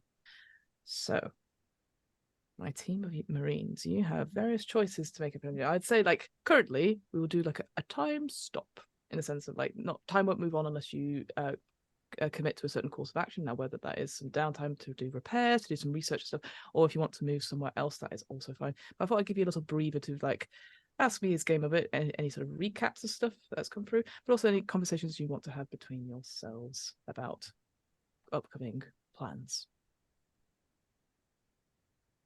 I think repairing chaplain's a good way to go. Yeah. Very. We need to be all guns blazing. Yes. We're sure that it's worth the time spent, because there are several things that are moving outside of our control. There's the spaceport, there's a drop off at the oil fields, all of which are going to keep happening if we take the 8 hours, I believe, to repair Chaplain. I'm okay with Chaplain's always worth it. And chaplains are medic. Also, what if we need somebody to rip Captain Silva out of a alien's claws? Yeah. Yes. fair enough. There's going to be a lot more aliens. I mean, obviously I could do it, but what if your head can't be reattached? Yeah, I'd rather not have the after part of that. Yeah, I think we should prepare Chaplain. One thing you could do, because you're very good at doing it, you could always choose split the party. Oh, 8 hours is a That's a long time to split the party. Yeah. Oh, you could easily. There are other cars outside, other APCs. Checking in with Major Hatfield, perhaps, maybe could yield you something else as well. There's things we could do from here, because I think checking in with our leader and being, I would say, selective about the information we're giving him. We also need to kind of fully disseminate as a group the various things that everybody's been hearing, so that we're all on the same page. And then getting the files, the medical files of these people, is important. So we can be doing that while during the 8 hours. Yeah. Yes. And kitting up, we need to see if there's anything in here that we could be used for. Is there any flamethrowers? The emergency hospital? Yeah, the emergency gas canisters that you can just let the gas out and then light fire out the gas. There's presumably chemicals and stuff. Flammable. potentially something flammable. So we can do a search for that. Yeah. Just in case. All right, let's talk about that then. So we know repairing chaplain is one thing. Looking for information, like sort of using the computer terminals was another thing, and then researching. And then look at not looting the facility, but looting the facility is the other one thing as well. So who is doing what? Sure, commandeering. But who is doing what though? Are other people doing something secretly as well? At some point, I think Mason wants to look at the remains of this person to see if what came out of his chest directly resembles what they've encountered, or if it's slightly different. Because we're hearing about adaptations to people's bodies, so I think Mason's curious if this is a different type. All right, well, okay, so that's like an individual role for yourself. That's fine. Yeah, I guess I'm making sure that people get roles is what I'm just making sure about here. So yeah, chaplain, please. If there is a moment that if chaplain does get a moment to themselves at any point, or is able to take a moment to be alone, there is something I would like to do during that time, if that opportunity presents itself. I think that would present itself to you, but let's say we'll do it at the end of all of our roles, just Solid. in case if people need to perceive it secretly, if you see what I mean. Let's say Dante Hammer. What are you going to be like? Let's case this joint. Smash grab. Yeah. Let's do that. That sounds great. And Captain Silver, is there anything you're particularly focusing on yourself? I'll be reporting to Major Hatfield. Ooh. Yay. And aside from that, I'll assist. Chaplain, yeah. Sounds good. Well, let's do that first. Let's do the repair check for chaplain. So chaplain, it is a contact check for yourself, +1, because Silver is probably again making sure that all the bits line up a little bit, because there are bits of it which you would not be able to see as well. So using a little bit of help on that front as well. So let's do that one first, please. So it's a +1 from getting help, and a +2 from my medical tools, right? I believe so. Give me 1 second. I will double check it. Personal med kit. It's the personal med kit, yeah? That's what it's called? I believe so. I mean, I have a med kit and a surgical kit. Sure. What I would say, because it says here, gives a +2 modification. This is a personal med kit. Gives +2 modification to medical aid rolls, but can only be used once. So it wouldn't help you in this circumstance because it is a comtech check you're doing. Oh, okay. Okay, solid. But also, I think at this point, because you've used it another time, we'll say that has been not deleted. You've used up the uses on that personal kit. There are other kits around though, which maybe Hammer and Dante will be able to get. The surgical kit, restock, yeah, surgical kit. It's the same thing. It's +1 to medical aid rolls, which is not what you're doing. You're doing a comtech check. So it's just that +1 from Captain Silver. I'm checking this one. Okay. It's fine. There's a success in there. It's a slow process, but you're able to do a patch job. Like you get some of like the medical staples as well, and maybe Captain Silver knows moments where you're just looking away at this point as you sort of staple the sort of skin folds back. It's a little bit janky, but after a couple of hours and stuff, everything's sort of reattached. You get all the sort of systems back online and stuff. Chaplain. Let's go to. Am I at full health again? As well? Okay. Yeah, you will be. By the end of this shift, you will be. Dante and Hammer, let's go smash some medical supplies. Yeah.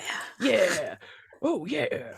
I would say, I like you guys. I think I want you to do, we're gonna say an observation check, but I want you, instead of to use wits, I want you to use strength. Because hell yeah. You're not really looking around. You're just like smash.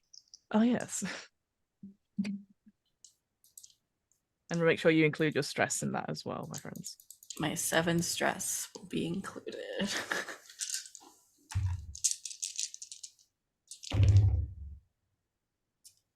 That is 1 success, Oh, that's a lot of ones on my stress.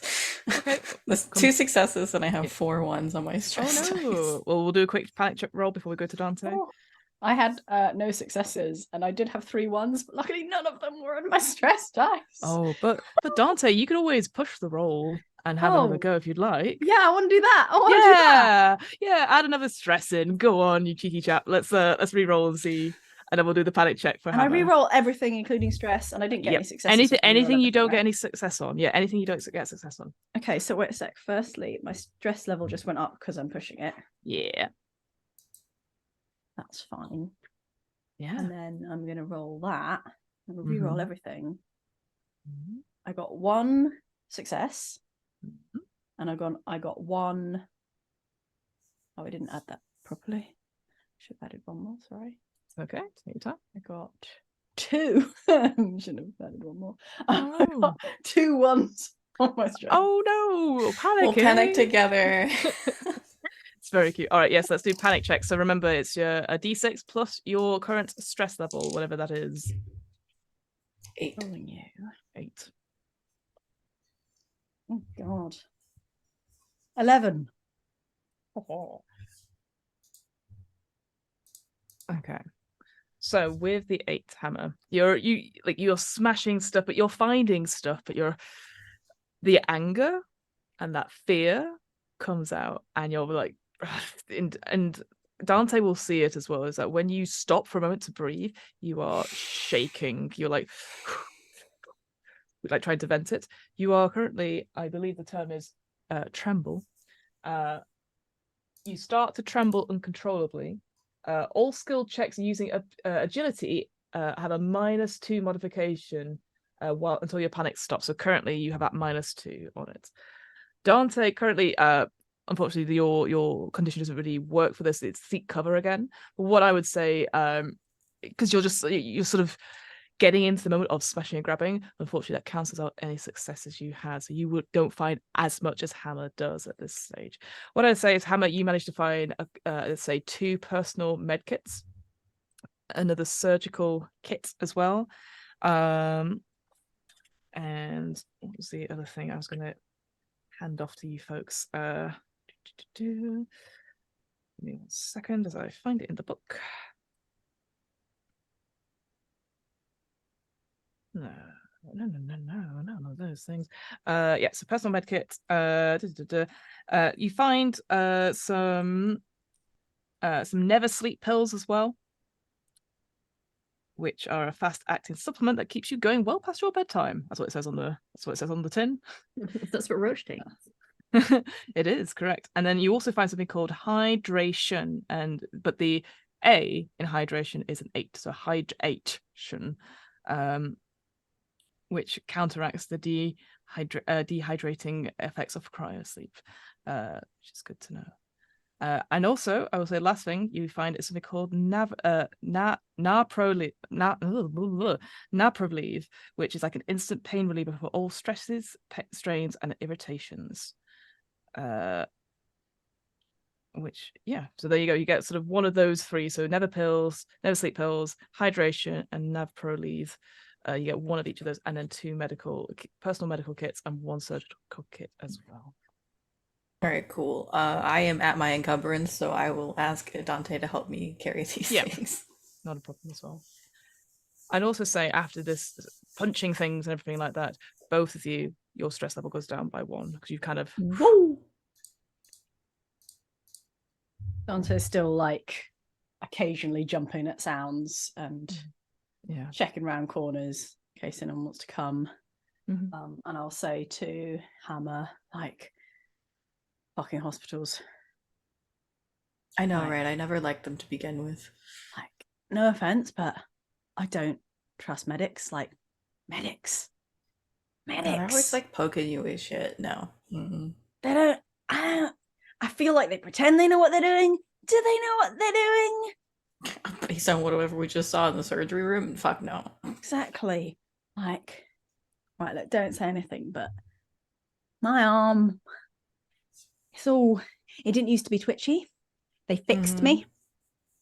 They fixed it, and now it's like, I feel like I'm gonna like it's gonna like jump at any moment and like, it's good, it's ready, I'm ready. If you want someone shooting, I'm ready. But like, Oh, that's good. Yeah. they put this synapse thing in, they put some sort of artificial nerve thing because I got super fucked up, and now I'm not sure they did it right, you know. I think maybe they fucked it up. I don't fucking know, man. Don't I think don't say anything. I think everything in me is artificial. I mean, like, a little bit. I mean like I'm organic. That's the word, right? Organic nonsense. I'm not letting anyone put any more bits in me from now on. No, thank you. No, I'm totally with you on that. Don't trust them. Can't trust them. This is a public service announcement for Sharmony. I've sent something to you in Discord. Oh. So have a read of that and let me know what you think. Oh, thanks. No worries.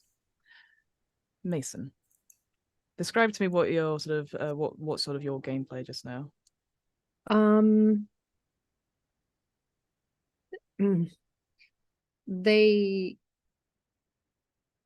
They're gonna go and check out the body.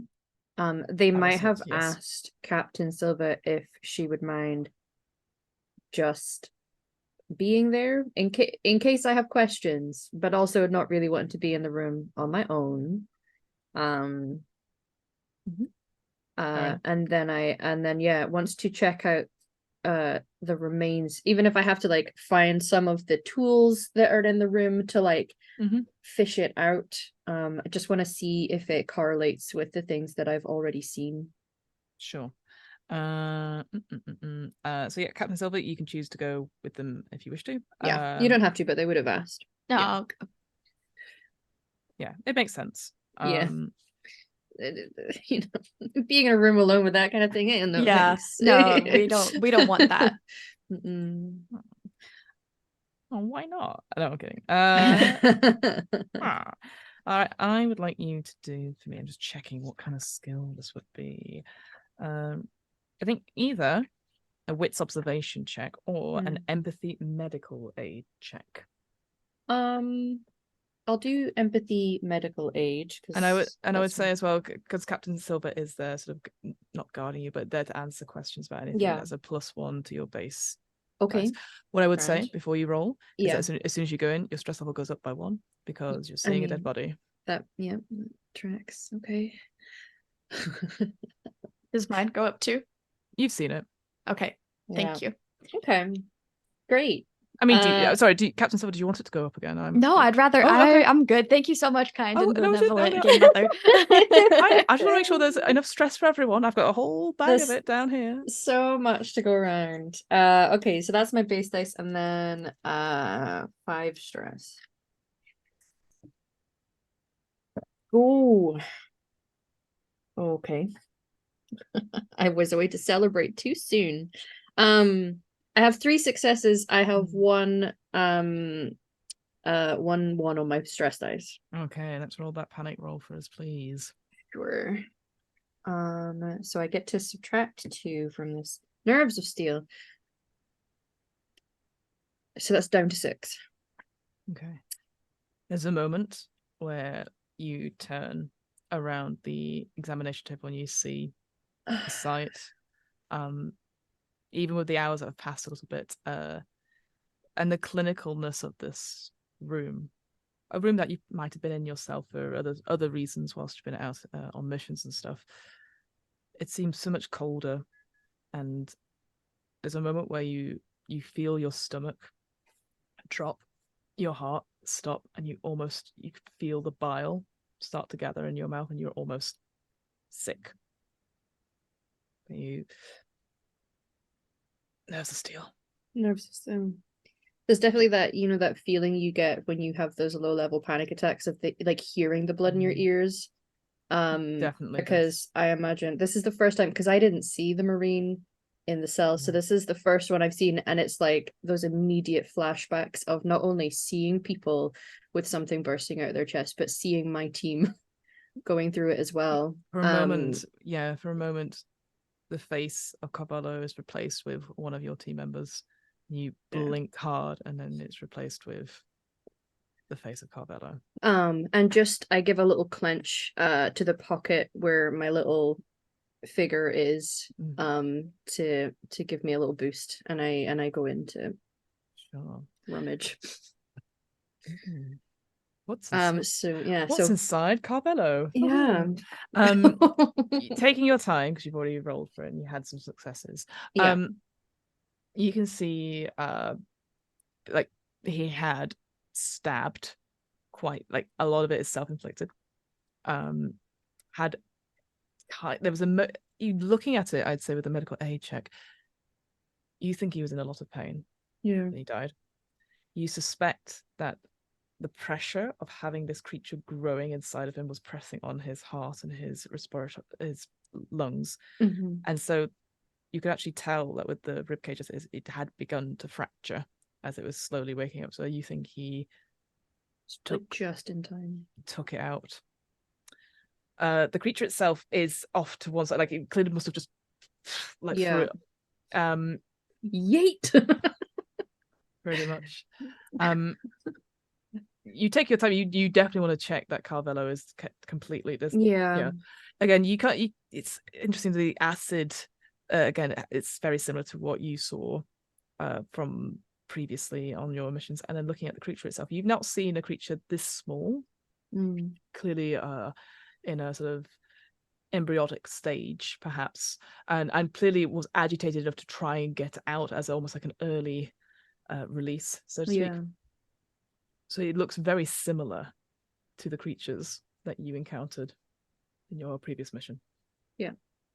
I'm just going to stand up slowly after that and look at Silva dead in the eyes.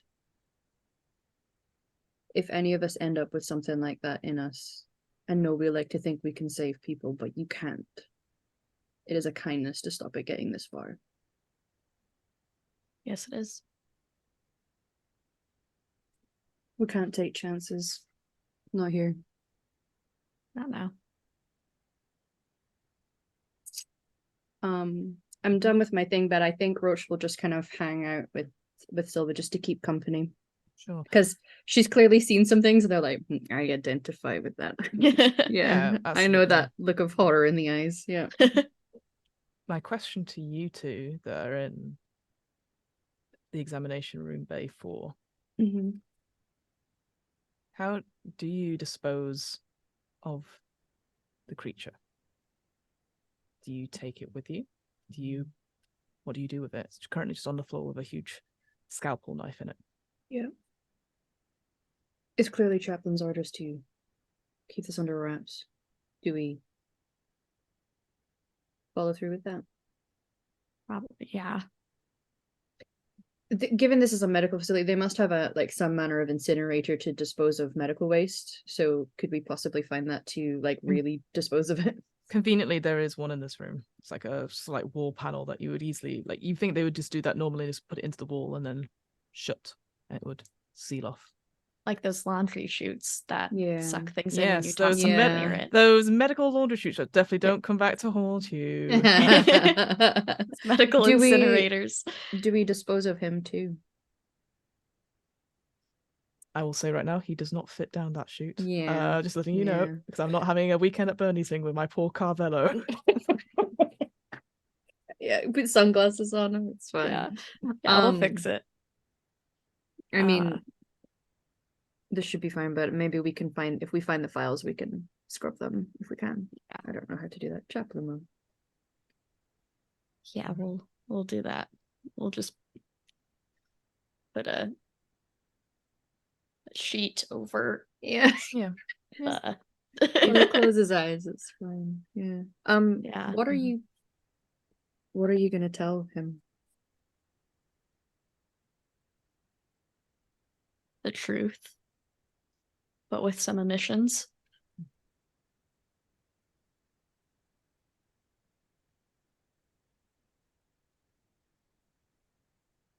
I mean, we'll say we've that Reese is dead, Carvela's dead.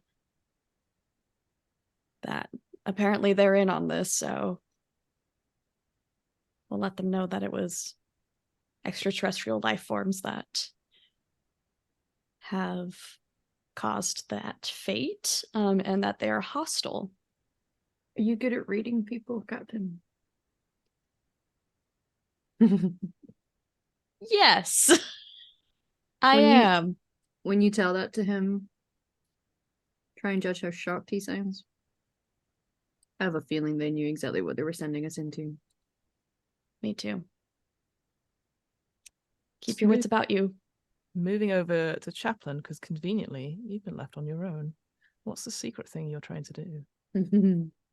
Is it possible for me to use my communication device to send a secure, encrypted private message to someone? Of course it is, yes. I would like to radio Colonel Myers, please.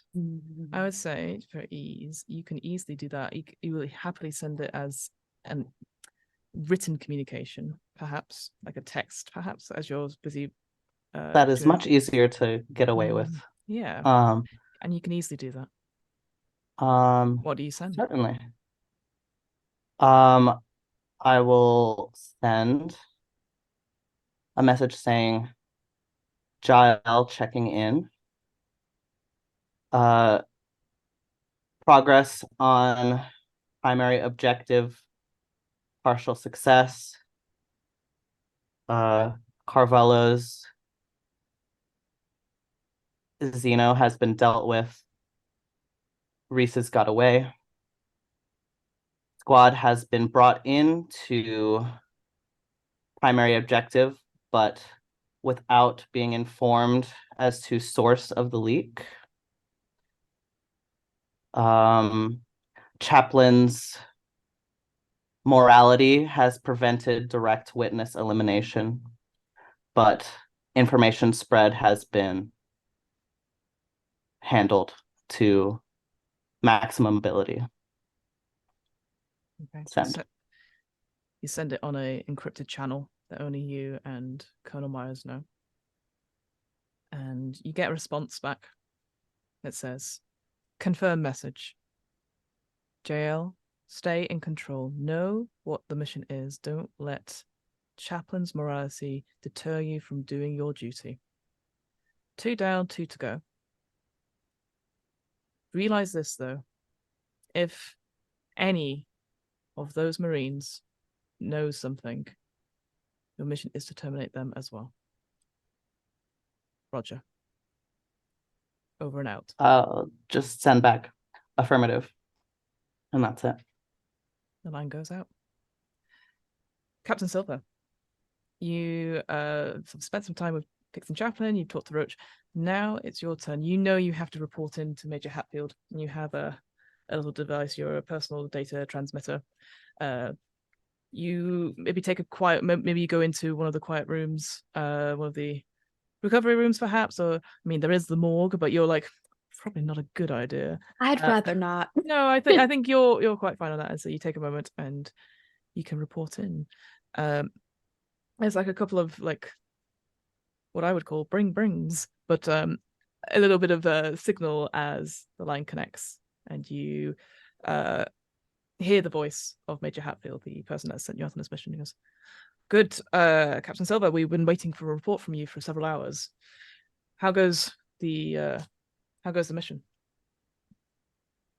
Reese and Carvalho are dead, killed by extraterrestrial life forms that turned hostile.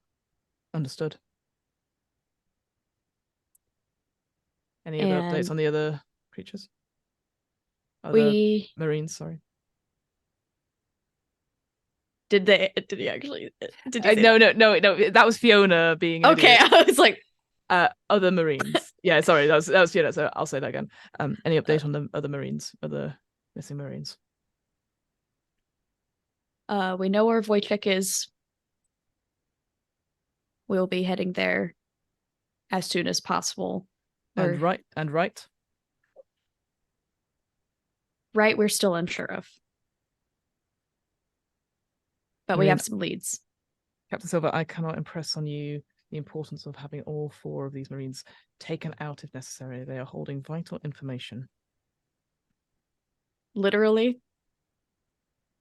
What are you implying, Marine? Nothing. I thought so.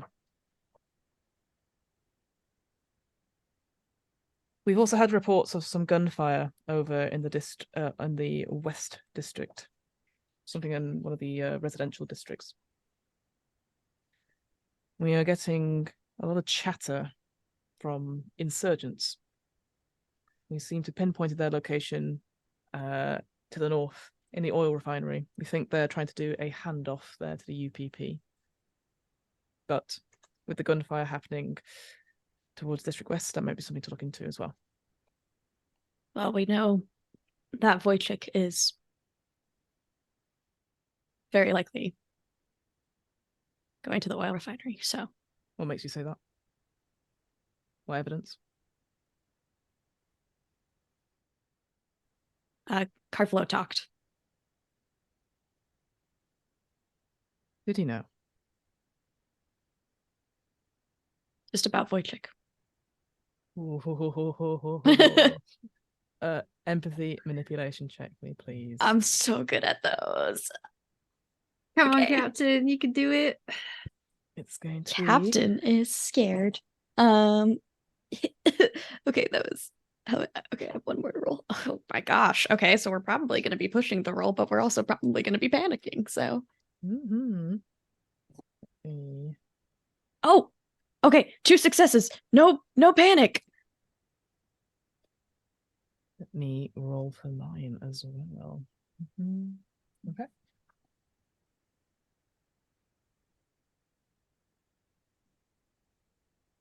Understood. Be sure to follow up on any of these rumors with the insurgents.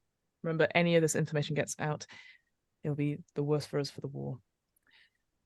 We've heard that the UPP is, well, we've already said that it has its claws into this planet. So, if you manage to take out a couple of those folks as well, then please feel free to. We don't have confirmed sightings of it, but we're definitely aware that there are more people have landed in the last 24 hours and have left. I see. I'll make sure to follow up with you soon. Check in another 2 hours, please, Captain Silver. Will do. You go to over and out, essentially. And then as the line goes dead, it suddenly picks up once more. And you hear a different voice. Captain Silver, sorry, I didn't mean to hijack your very personal call. I've been following your antics for some time. My name is Mallory Etford. I hope you don't mind. I just thought we'd have a little private chat. You do not recognize this voice at all, Captain Silver. How did you get on this line? Oh, well. When you're part of Weyland-Yutani, you get pretty much anywhere you'd like to. I was a little curious when Colonel Myers decided to ground all transport.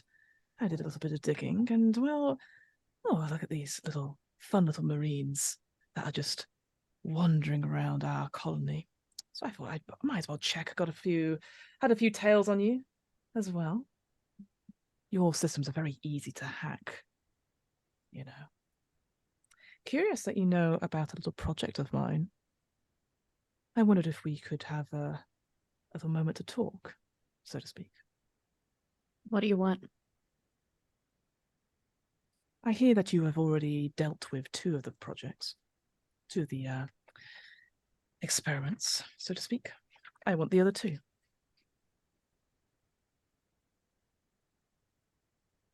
What do you want with them? Oh, what happens to them is neither of your concern. I'll make sure that everything is filed away, all the I's dotted and T's crossed and all that sort of thing. You'll get out of here. Your job will be done. You'll just have to say that you got rid of those other Marines and it's all fine, and we'll just take them into our care.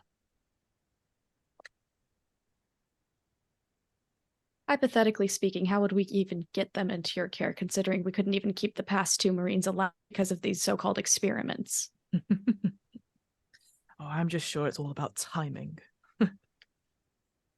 Tell me, Captain Silver, what was it like to see a man die in front of you? What was it like to see one of my Marines die in front of me? Oh, my Marine, your Marine, my experiment, the company's experiment. We're all expendable, Captain Silver, just as you are. I could easily talk to Hatfield about what you left out.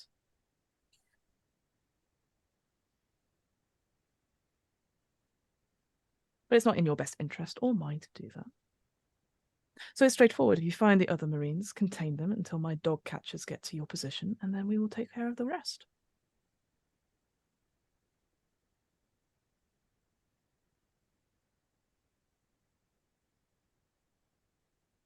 Oh, don't do this. Don't do this pondering. I'm not going to answer, because if I do, I'm the bad person. You're already the bad people. The United Americas, what kind of freedom is that? The UPP will be here soon enough, and it is in my best interest that all of my stock gets off Moonside. So I've already lost quite a lot of time, money, and energy over this. So don't waste my time, Marine. I'm offering you an easy way out and an easy way to get back to the war with all of your friends. Is that not what you like?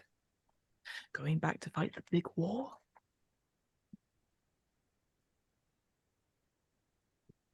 And if I don't? Yeah. I just have to consider you and your team enemies, and I then have to go for the whole thing of signing off an order to go chase you down, and if you do so happen to take any of the AWOLs with you anywhere, that we have to go and reclaim our stocks. It would technically be theft that you're doing. I'm just making this an easy connection for you right now at this moment, Captain. And it could just be something between you and me. You don't have to tell any of the other team. They are a bit, I think the phrase is gun-ho. I mean, that one, the weedy-looking one, they just shot an innocent insurgent. That's not going to look good on their record. And it's just a matter of time before those other two are just going to blow themselves up or blow you up.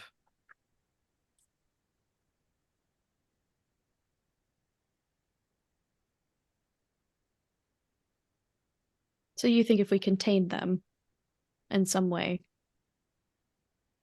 that we'll be able to keep them from turning and killing us before your quote-unquote dog catchers get there? Oh, well, my dog catchers will help. We've got facilities here back at Fort Nebraska. Excuse me, I just had some sushi whilst I was talking to you. We've got some hypersleep pods that we can freeze them in and make sure they get the very best of care. Much better than the place you're in right now. They couldn't even keep one of them alive. Have a think about it, Captain. I'll be in touch shortly. But if you do say anything to any of your Marines, then, well, I cannot guarantee your safety from them or from my dog catchers. You cannot guarantee our safety, even if we had an alliance, and you know that. Sure. I mean, you don't really have many friends currently. You've seen what's happened here. The insurgents, they don't really like you. They don't really like the presence of you on this planet, and it's just a matter of time. This whole place is like a powder keg. I mean, I don't know about you. I've heard some stuff's going on at the spaceport. You might want to check that out before it goes up. Speak soon. And the line goes dead. Game Mother, was I there that whole time? Because it said I was sticking close to her, so. I'm going to say, make for me a wits observation check at hard. Yeah. So take those two out. She might have gone away to do the call quietly. I think she would have Roach done.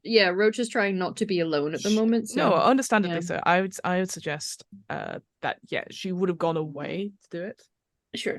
That's fine. I don't have to. It's not about. It's not about overhearing it. It was just whether I was in fact. I mean, there. she's gone away for a long time, which you would instantly go, where is she? So I think it would make sense. I'm not gonna keep. Want you to succeed this for the drama. Oh, okay. Well, I can roll. Yeah. Yeah. Okay. Yeah.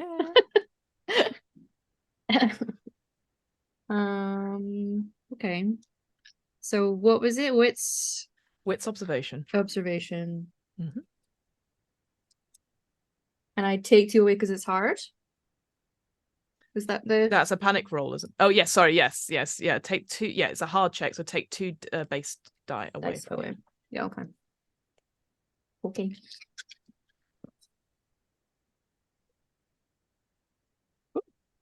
2 successes. And no ones, even though I had 5 stress dice. You definitely hear you probably hear the tail end of that conversation. Not necessarily what. I'm not picking up on the you can definitely tell that Silver is having a very difficult conversation. You're not sure with who, and you don't make out the rest of it. I think as soon as you sort of like the sign off happens, you probably I don't wish to talk for Captain Silver, but probably that's when you would maybe chance in on Captain Silver at that point. I'm probably just like looking out a window, keeping an eye on things, and generally just, Roach is more hanging around for the company than they are being support for a call or anything like that. Yeah, that's what I assumed. That's what I assumed as well. So that's totally fine. There. So I say from what you gleaned from it is that you're aware that the call was incredibly long, and that probably Silver is not happy with how it ended. Sure.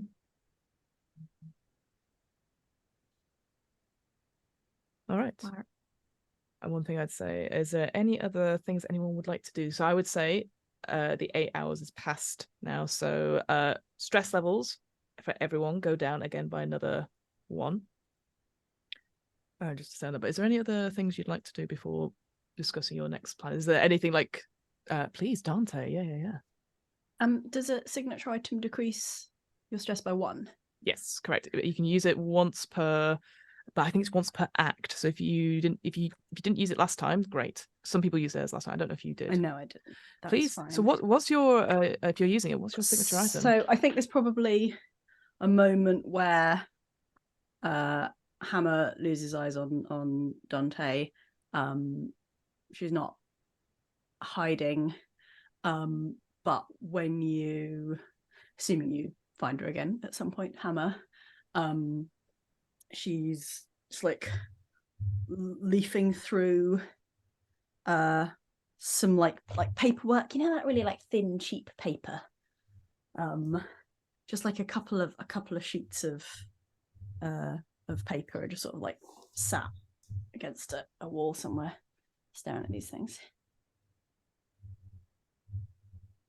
And Hammer walks up using her signature item, which is a little hamstring to relieve stress. Everyone's just like squeezy toy. Yeah. Hey, what you got there? Discharge papers from the medics. They wouldn't have. Still keep them? Well, I only just got discharged. Like, I was fucked, and they made me slightly less fucked, but they missed a bunch of stuff. Oh shit! I didn't realize it was like that recent. Yeah. Everyone died. It's cool. I know I said I didn't trust medics and all, but like, they wouldn't have like discharged me if I wasn't like. Yeah, I mean, you seem like you've got like all your wits about you and everything, right? Yeah, you seem fine to me. Right. Does your back ever just like ache from carrying all the guns? No, me neither. Cool. I mean, like, hey, I just got discharged too. Not from like medical, but I was in the brig. Hammer, what did you do? Did you shoot someone? Okay, look, Did you shoot someone? It's not my fault. You Like the shot other someone, person, didn't they had you? it coming. They did. You shot him. I didn't shoot Was it anyone, good? unless you count these guns here. Wah, wah, wah. License I for the do. gun show. Hell yeah, I do. Look, they cheat at a card game, and I don't like people who. I don't like cheaters. I don't like Blow 'em up. people who try and make me look weak or bad. And so maybe I taught them a lesson. And Did they complain or like someone saw? they might have needed medical attention afterwards. Yeah, but like, oh, I tripped and just one of the, you got to deal with it between. Yeah, I mean, I didn't hide it. They fucking deserved it. Yeah, okay. Yeah, So, fair. like, I mean, not exactly the same thing, but you and I, we're both back out on duty again. Hey, we get the celebration. Yeah. Yeah, I'm actually, I kind of was like, fixing Chaplin's head, whatever. Like, I don't really care about them, to be honest. But like, just having a break is good. I just Yeah, it's nice to not feel like I'm about to die any second. I mean, I not gonna lie, I love the adrenaline and having like a gun in my hand. I want to shoot at something so bad, but like it's also nice to just kind of sit back and like. Do you ever feel just chill for a little bit? Like, do you ever feel like the stress is like building up inside you, and like maybe it's because you haven't shot anything for a while? Yes, absolutely. Yeah, you get it. You get it. I'm feeling calmer now. Mm-hmm. I feel like my stress has decreased slightly. Yeah, indeed. I feel the same way. Yeah. If you've used your signature item, yeah, your stress goes down another level. Oh, well, no, wait, another level. So I was going to say, once, right? So when you spend a lot of time when you're not panicking, like you're not having lots of things on, your stress level goes down. But if you're using your signature item, it goes down again.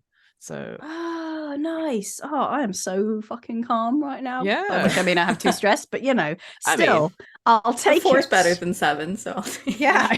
Yeah, that's great. Oh, wait, thanks, Fiona. No, I can't do math.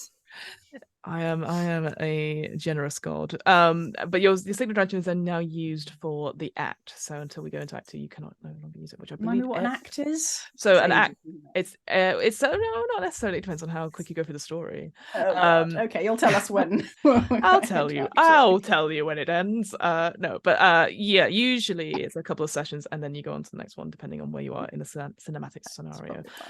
So I believe then, again, just saying it for the sake of the stream, I think everyone has now used their signature items. Oh, good. So calm. So fucking calm. So calm before the storm. So being aware of time, you all regroup back after your shift has ended. Of sort of people are a bit calmer. You've collected all the information you need, had your secret side missions and side calls with other people. My question is to you. You can see looking out during this time, what I would say, the doctors and the interns and stuff like that, they have managed to get one of the med tech vehicles that is out in the parking lot, move them up, and slowly move the comatose patient into the back of that back of the wagon, back into the vehicle, and similarly with the heart patient as well. Fernando is led out, and you can see there's actually some medical restraints on him as well. Like they managed to calm him down, but just said that we need you to come with, like, and he seems definitely more it seems calmer, does not make eye contact with any of you as he passes and sits next to his friend in the unit. Dr. Livin says, like, I mean, just remember to turn the lights out when you've left, as a sort of a way to be sort of joking, but we'll head towards the spaceport. I understand what you said about keeping it quiet, and we will. Just yeah, we'll move anyone there, and we've redirected the calls so that anyone who tries to get into the facility knows that we've taken sanctuary at the spaceport, and hopefully we can use some of the there's a big sort of medical ship there, the Monty Ham. It's got some medical supplies there as well, so maybe we can use some of those. I know it's grounded just now, but maybe we can get those just to keep them stabilized. So I guess it seems silly after what's happened, but I guess thank you for trying. I'm sorry things did not. I'm glad that what happened, I'm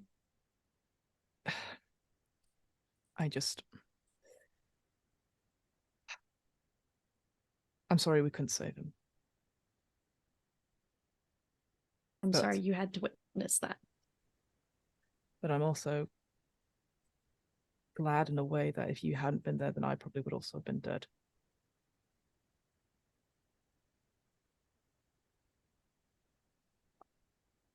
Try to stay alive. And leaves. So team, what is your plan? Where are you going to next? Oil fields. I mean, that's the information we have, right? That they're going to oil fields. Wojciech is going to the Seems oil very fields. imminent. The Wojciech situation just seems very like. Yeah, I do think the spaceport. I think the Spaceport more we is hold off also- the spaceport, The worst it's gonna something's be. happening Yeah. there. Something is happening there, but we also have Wojciech who's changing, Where's Yeah. and Would we 8 know- hours had passed. We don't have any idea where number 4 is. Whoever number 4 was, do we? Right. No, right. Right, No. left the Yeah. bar Yeah, right, left. yonks ago. Right. Stormed out. I will say to you folks, Right was the first person to leave. Yeah. Yeah. They left by themselves. Mhm. Yeah, we don't have any leads on that, so No, we'd Like- suspected they might have gone to the spaceport, but we Spaceport, don't know. Yeah. I feel like, plot wise, it's like spaceport, but like from what we actually know, probably. Yeah. Mhm. There's no right or wrong answer Yeah. until there is a right or wrong answer. Mhm. Sounds like a jolly trip to the oil fields then, is that correct? Mhm. Yeah, Yeah. going north. Try to say split the party, obviously. It is our brand, but I feel like maybe We'll get there to and the then oil we'll split fields. the party, okay? Yeah, we'll yeah, go, like, no. We need a bit more Screaming. tension before we split the party. Screaming. We split the Distance, party yeah. within walking distance. Yes. But we have to make sure that we get there, there's a situation in danger, and then Chaplain Then and we Mason split the are party. not with the rest of the Yeah. group. Okay. Yeah, cool. Absolutely. All right. Then we abandon Captain Silver somewhere, we'll be fine. Yeah. Classic. Hey, I'm alive. Yeah. Yay, we're alive! You get in the APC, and conveniently, Iona is still there, along with Fucking love Iona. Zimajewski, sorry. And Iona goes, I thought about coming in, but then there was screaming, and I just thought, you know what, I'm going to get the car ready. So we'd already done the 3-point turn, and you didn't come out. So I assumed everything was fine.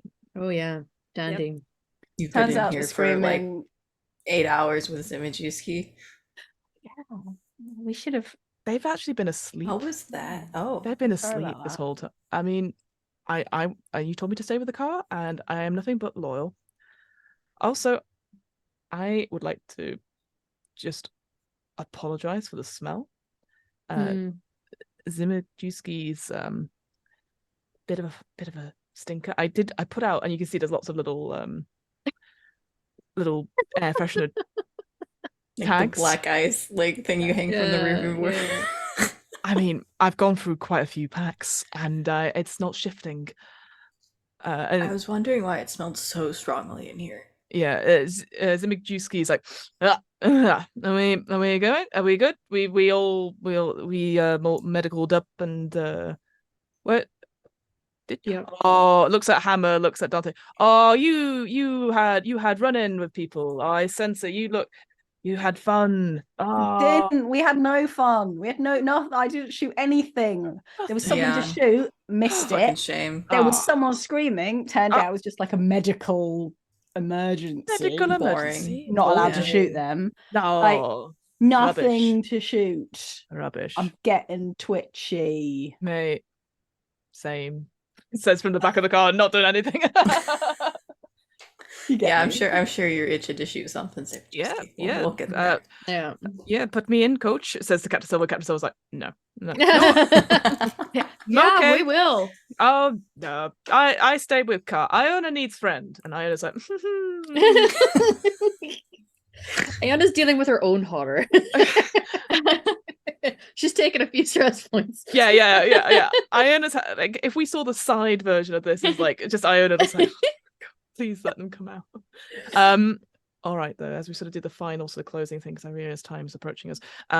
There is a slow drive towards the coordinates that Captain Silver sort of picked up towards the oil fields. And just as we're slowly driving, I am going to feel sorry for Iona and say, like, did you, if you want, we could play I Spy. I'm okay. I mean, unless you want to go for I Spy, No, I just thought you. Oh, not at all. I am fine. I've guessed pretty much everything in this compound. I've guessed snow. I guessed snowflake. I've guessed blizzard. I've guessed freezing cold Blizzard temperature. I've guessed Celsius. I even got Fahrenheit because tried to trick me with that one. That's clever. I just feel a bit bad for like leaving you in the car the whole time. You know what? I feel it's fine for plot reasons. That'd be nice. I feel like this is what I'm meant to be. I think until you need me, I'm just gonna be here. I'm gonna stop being nice to you. I'm gonna go have a nap in the back. Okay. I've got my type 5 if you want me to you. I've got Not again. Okay.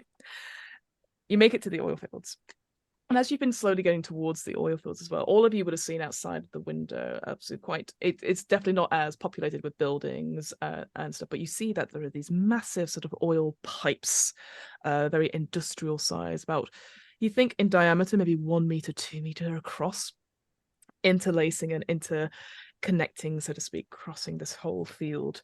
But otherwise very barren, but obviously covered in snow.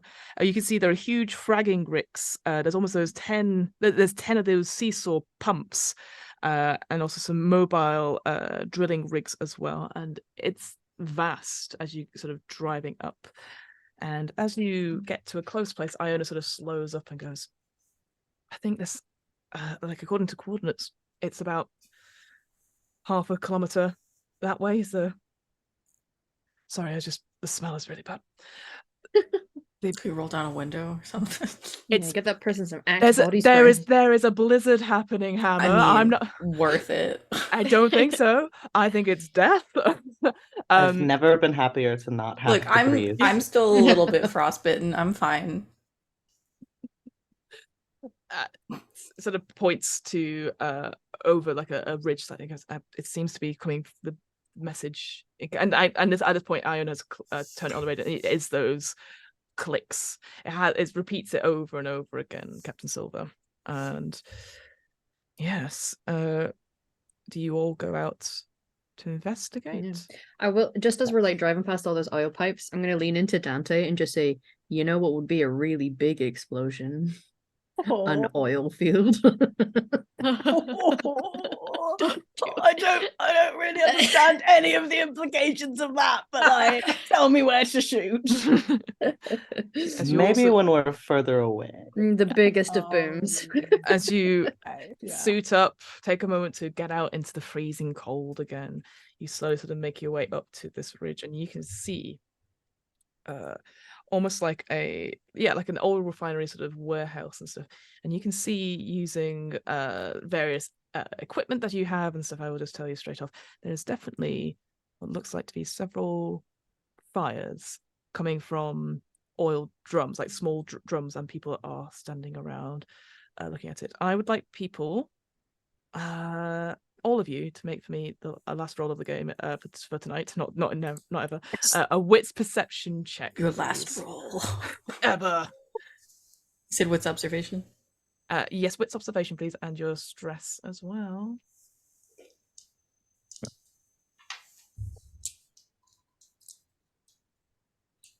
Two successes. 2 successes. 2 success, one on the stress. All Two right, successes. Captain Silver, do a panic roll for me, please. That is Nothing for me. another 11. Ooh. Thank you. Sorry, Dante? Nothing for me. Nothing for you. Has everyone else given me the... Okay. No success. No successes. 2, 2. You're cool.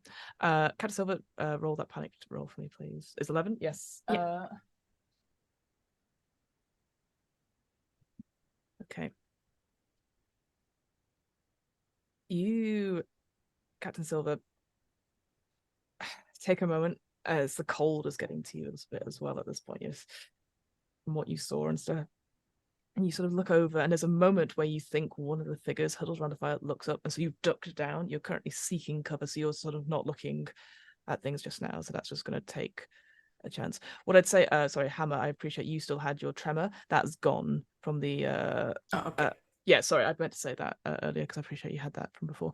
But I believe, yeah, Hammer and Mason, you see these people huddled around, and you can see most of them seem to be colonists, sort of like covered up and stuff like that. But it's undeniable that several of the people that are surrounded by the sort of campfire site have weaponry, and they have on their sort of chest, they're sort of like over the they have what looks to be like certain insignia indicating that they are UPP soldiers. The UPP has infiltrated Ariarchus.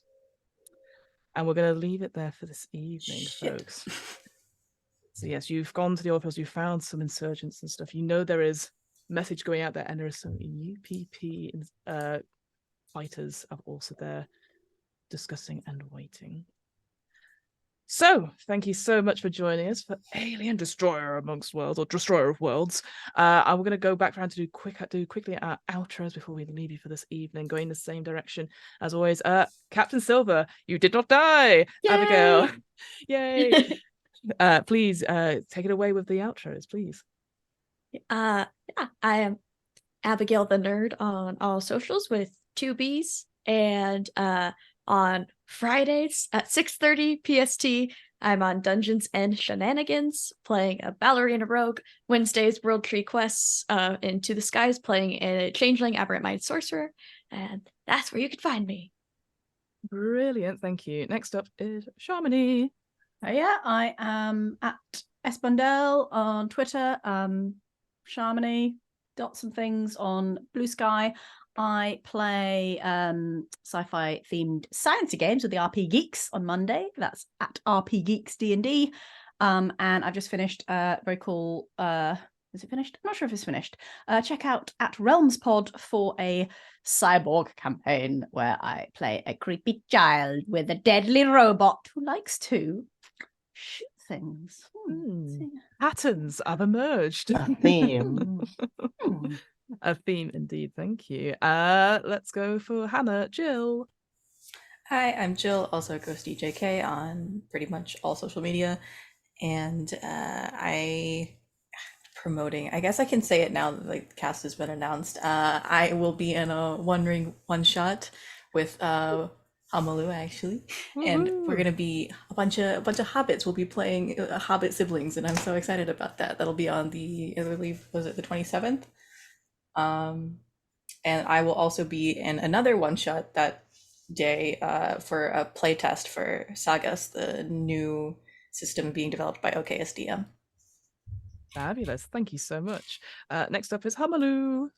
It's me. Hi. You can find me at Hamalu on all social things.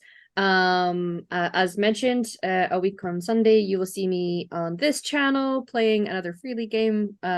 And I get to be a fool of a took, which I'm really excited about. I may or may not have already bought a costume for it because I freaking love hobbits.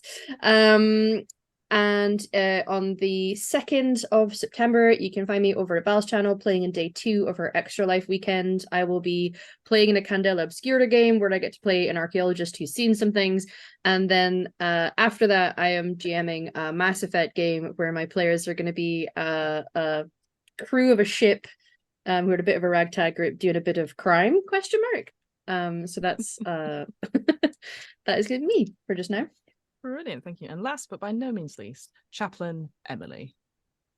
Hi, I'm Emily Bard 20 at Emily Bard 20 on like most things. I This is baby's first TTRPG live stream, so I don't currently have anything else going on, which means if you want me to audition for something or have a space in any of your games, hit me up. And I've got some ideas I'm thinking about putting into the Girls Run These Worlds creator application. I have some things I could GM potentially if I actually get myself together and prep it. So maybe things to come. Ooh, I love it. It's a sneaky teaser trailer there. Well, of course, you've been watching me terrorize these players, but when I'm not doing that, when I'm not reenacting some really gross medical drama, my name is Fiona. I use she, her pronouns. I run What Am I Rolling, which is a twice monthly RPG one-shot podcast. I do a whole lot of other things. I'm an improviser, podcaster in general. I'm also running another game of on the Actual Play UK channel tomorrow, which is called Solemn Veil, which is if you like folklore horror, come check that out. Someone has very kindly sort of said, like, we had a promotional pitch put out today. Oh, it's Fiona versus Beards. And it is true. It is definitely Fiona versus Beards. And I can't wait to terrorize them all in a loving sense. But as always, I always could recommend all my podcasts, could recommend all those things, but I'm going to finish off as always with a recommendation for an RPG. So if you like RPGs, and you like great art, amazing game mechanics, and great all-round good times, I want you to go to Kickstarter just now and Eat the Reich by Rowan Rook and Descartes, a tabletop role-playing game in which you, a vampire commando, are a coffin dropped into an occupied Paris and must cut a bloody swath through the Nazi forces en route to your ultimate goal, which is drinking all of Adolf Hitler's blood. And weirdly enough, if you go and check out the little teaser trailer, there's a voice you might recognize on the teaser trailer. It sounds like one Dante person. Is Charmony Bundell is the voiceover for that thing. So you might want to go check that out and go, that's very cool. So yes, please go check that out. Rowan Rook and Descartes do some absolutely cracking games. They obviously they've done one-page one-shots, Goblin Quest, you name it, there's a game for you. And I just really like supporting UK tabletop artists, and Eat the Reich sounds like a thing. If you're watching stuff like this, you're probably going to be like this sort of stuff as well. As always, we've got some announcements for Girls Run This World. So as Emily very kindly sort of already promoted, if you're like, damn, this seems like really fun, and I've got ideas, I want to pitch those ideas to somewhere, check out the Girls Run These Worlds. You can find applications on the Twitter page, on probably Blue Sky, but wherever you find, go to the website at least, you will find a link to the creator app where you can do the pitch, and they'll get back in touch with you discussing how to do it, because it's not about how popular the game system is, it's not about whether it's got sponsorship or anything like that. It's about the stories we want to tell, and that's how I got involved with it. And honestly, it is such a wonderful thing. So please do not feel that you're inexperienced with running RPGs, inexperienced with live stream. That doesn't matter. If you want to pitch a game, go ahead and bloody pitch it. We've also got some casting calls. Whoop, whoop, whoop. If you're like, oh, I don't know about pitching, but I'd love to be part of this, well, let me tell you, there is Cyberpunk Red with Oddities, Night City 2045. I'm reading it like an old lady, apologies. Making music with an anti-corpo message that doesn't pay well. Hey, we know that with Alien, don't we? Luckily, you know a fixer, and they have a job for you. Steal from the rich and keep the goods for yourself. So go check that out. That's a casting call for Cyberpunk Red. We also have Old Gods of Appalachia with Mo, a highly anticipated cyber system game, very, very good, based on the infamous podcast. Very good podcast as well. Join Mo for tales of folk horror, cryptids, weird neighbors, and deer. So many weird deer. Fantastic. You can find those applications for those castings on the Twitter page, or if you join the community Discord to hang out with our nearest and dearest friends, you can get all the casting calls pinged direct to your brain. And then in brackets, okay, computer or mobile phone. Thank you, Darcy. The final thing is that we are raiding tonight. We're going to be raiding into D8 Dungeon, so go hang around and check on that. And of course, as always, massive thank you to our wonderful producer, You Are Perceived, Darcy, who has looked after us, kept us live and safe in the chat. Oh, look at them go. Very much appreciate that. And thank you all for watching. We'll be back next week for episode 4. And until then, we're just going to weirdly wave and say goodbye and good night and keep safe.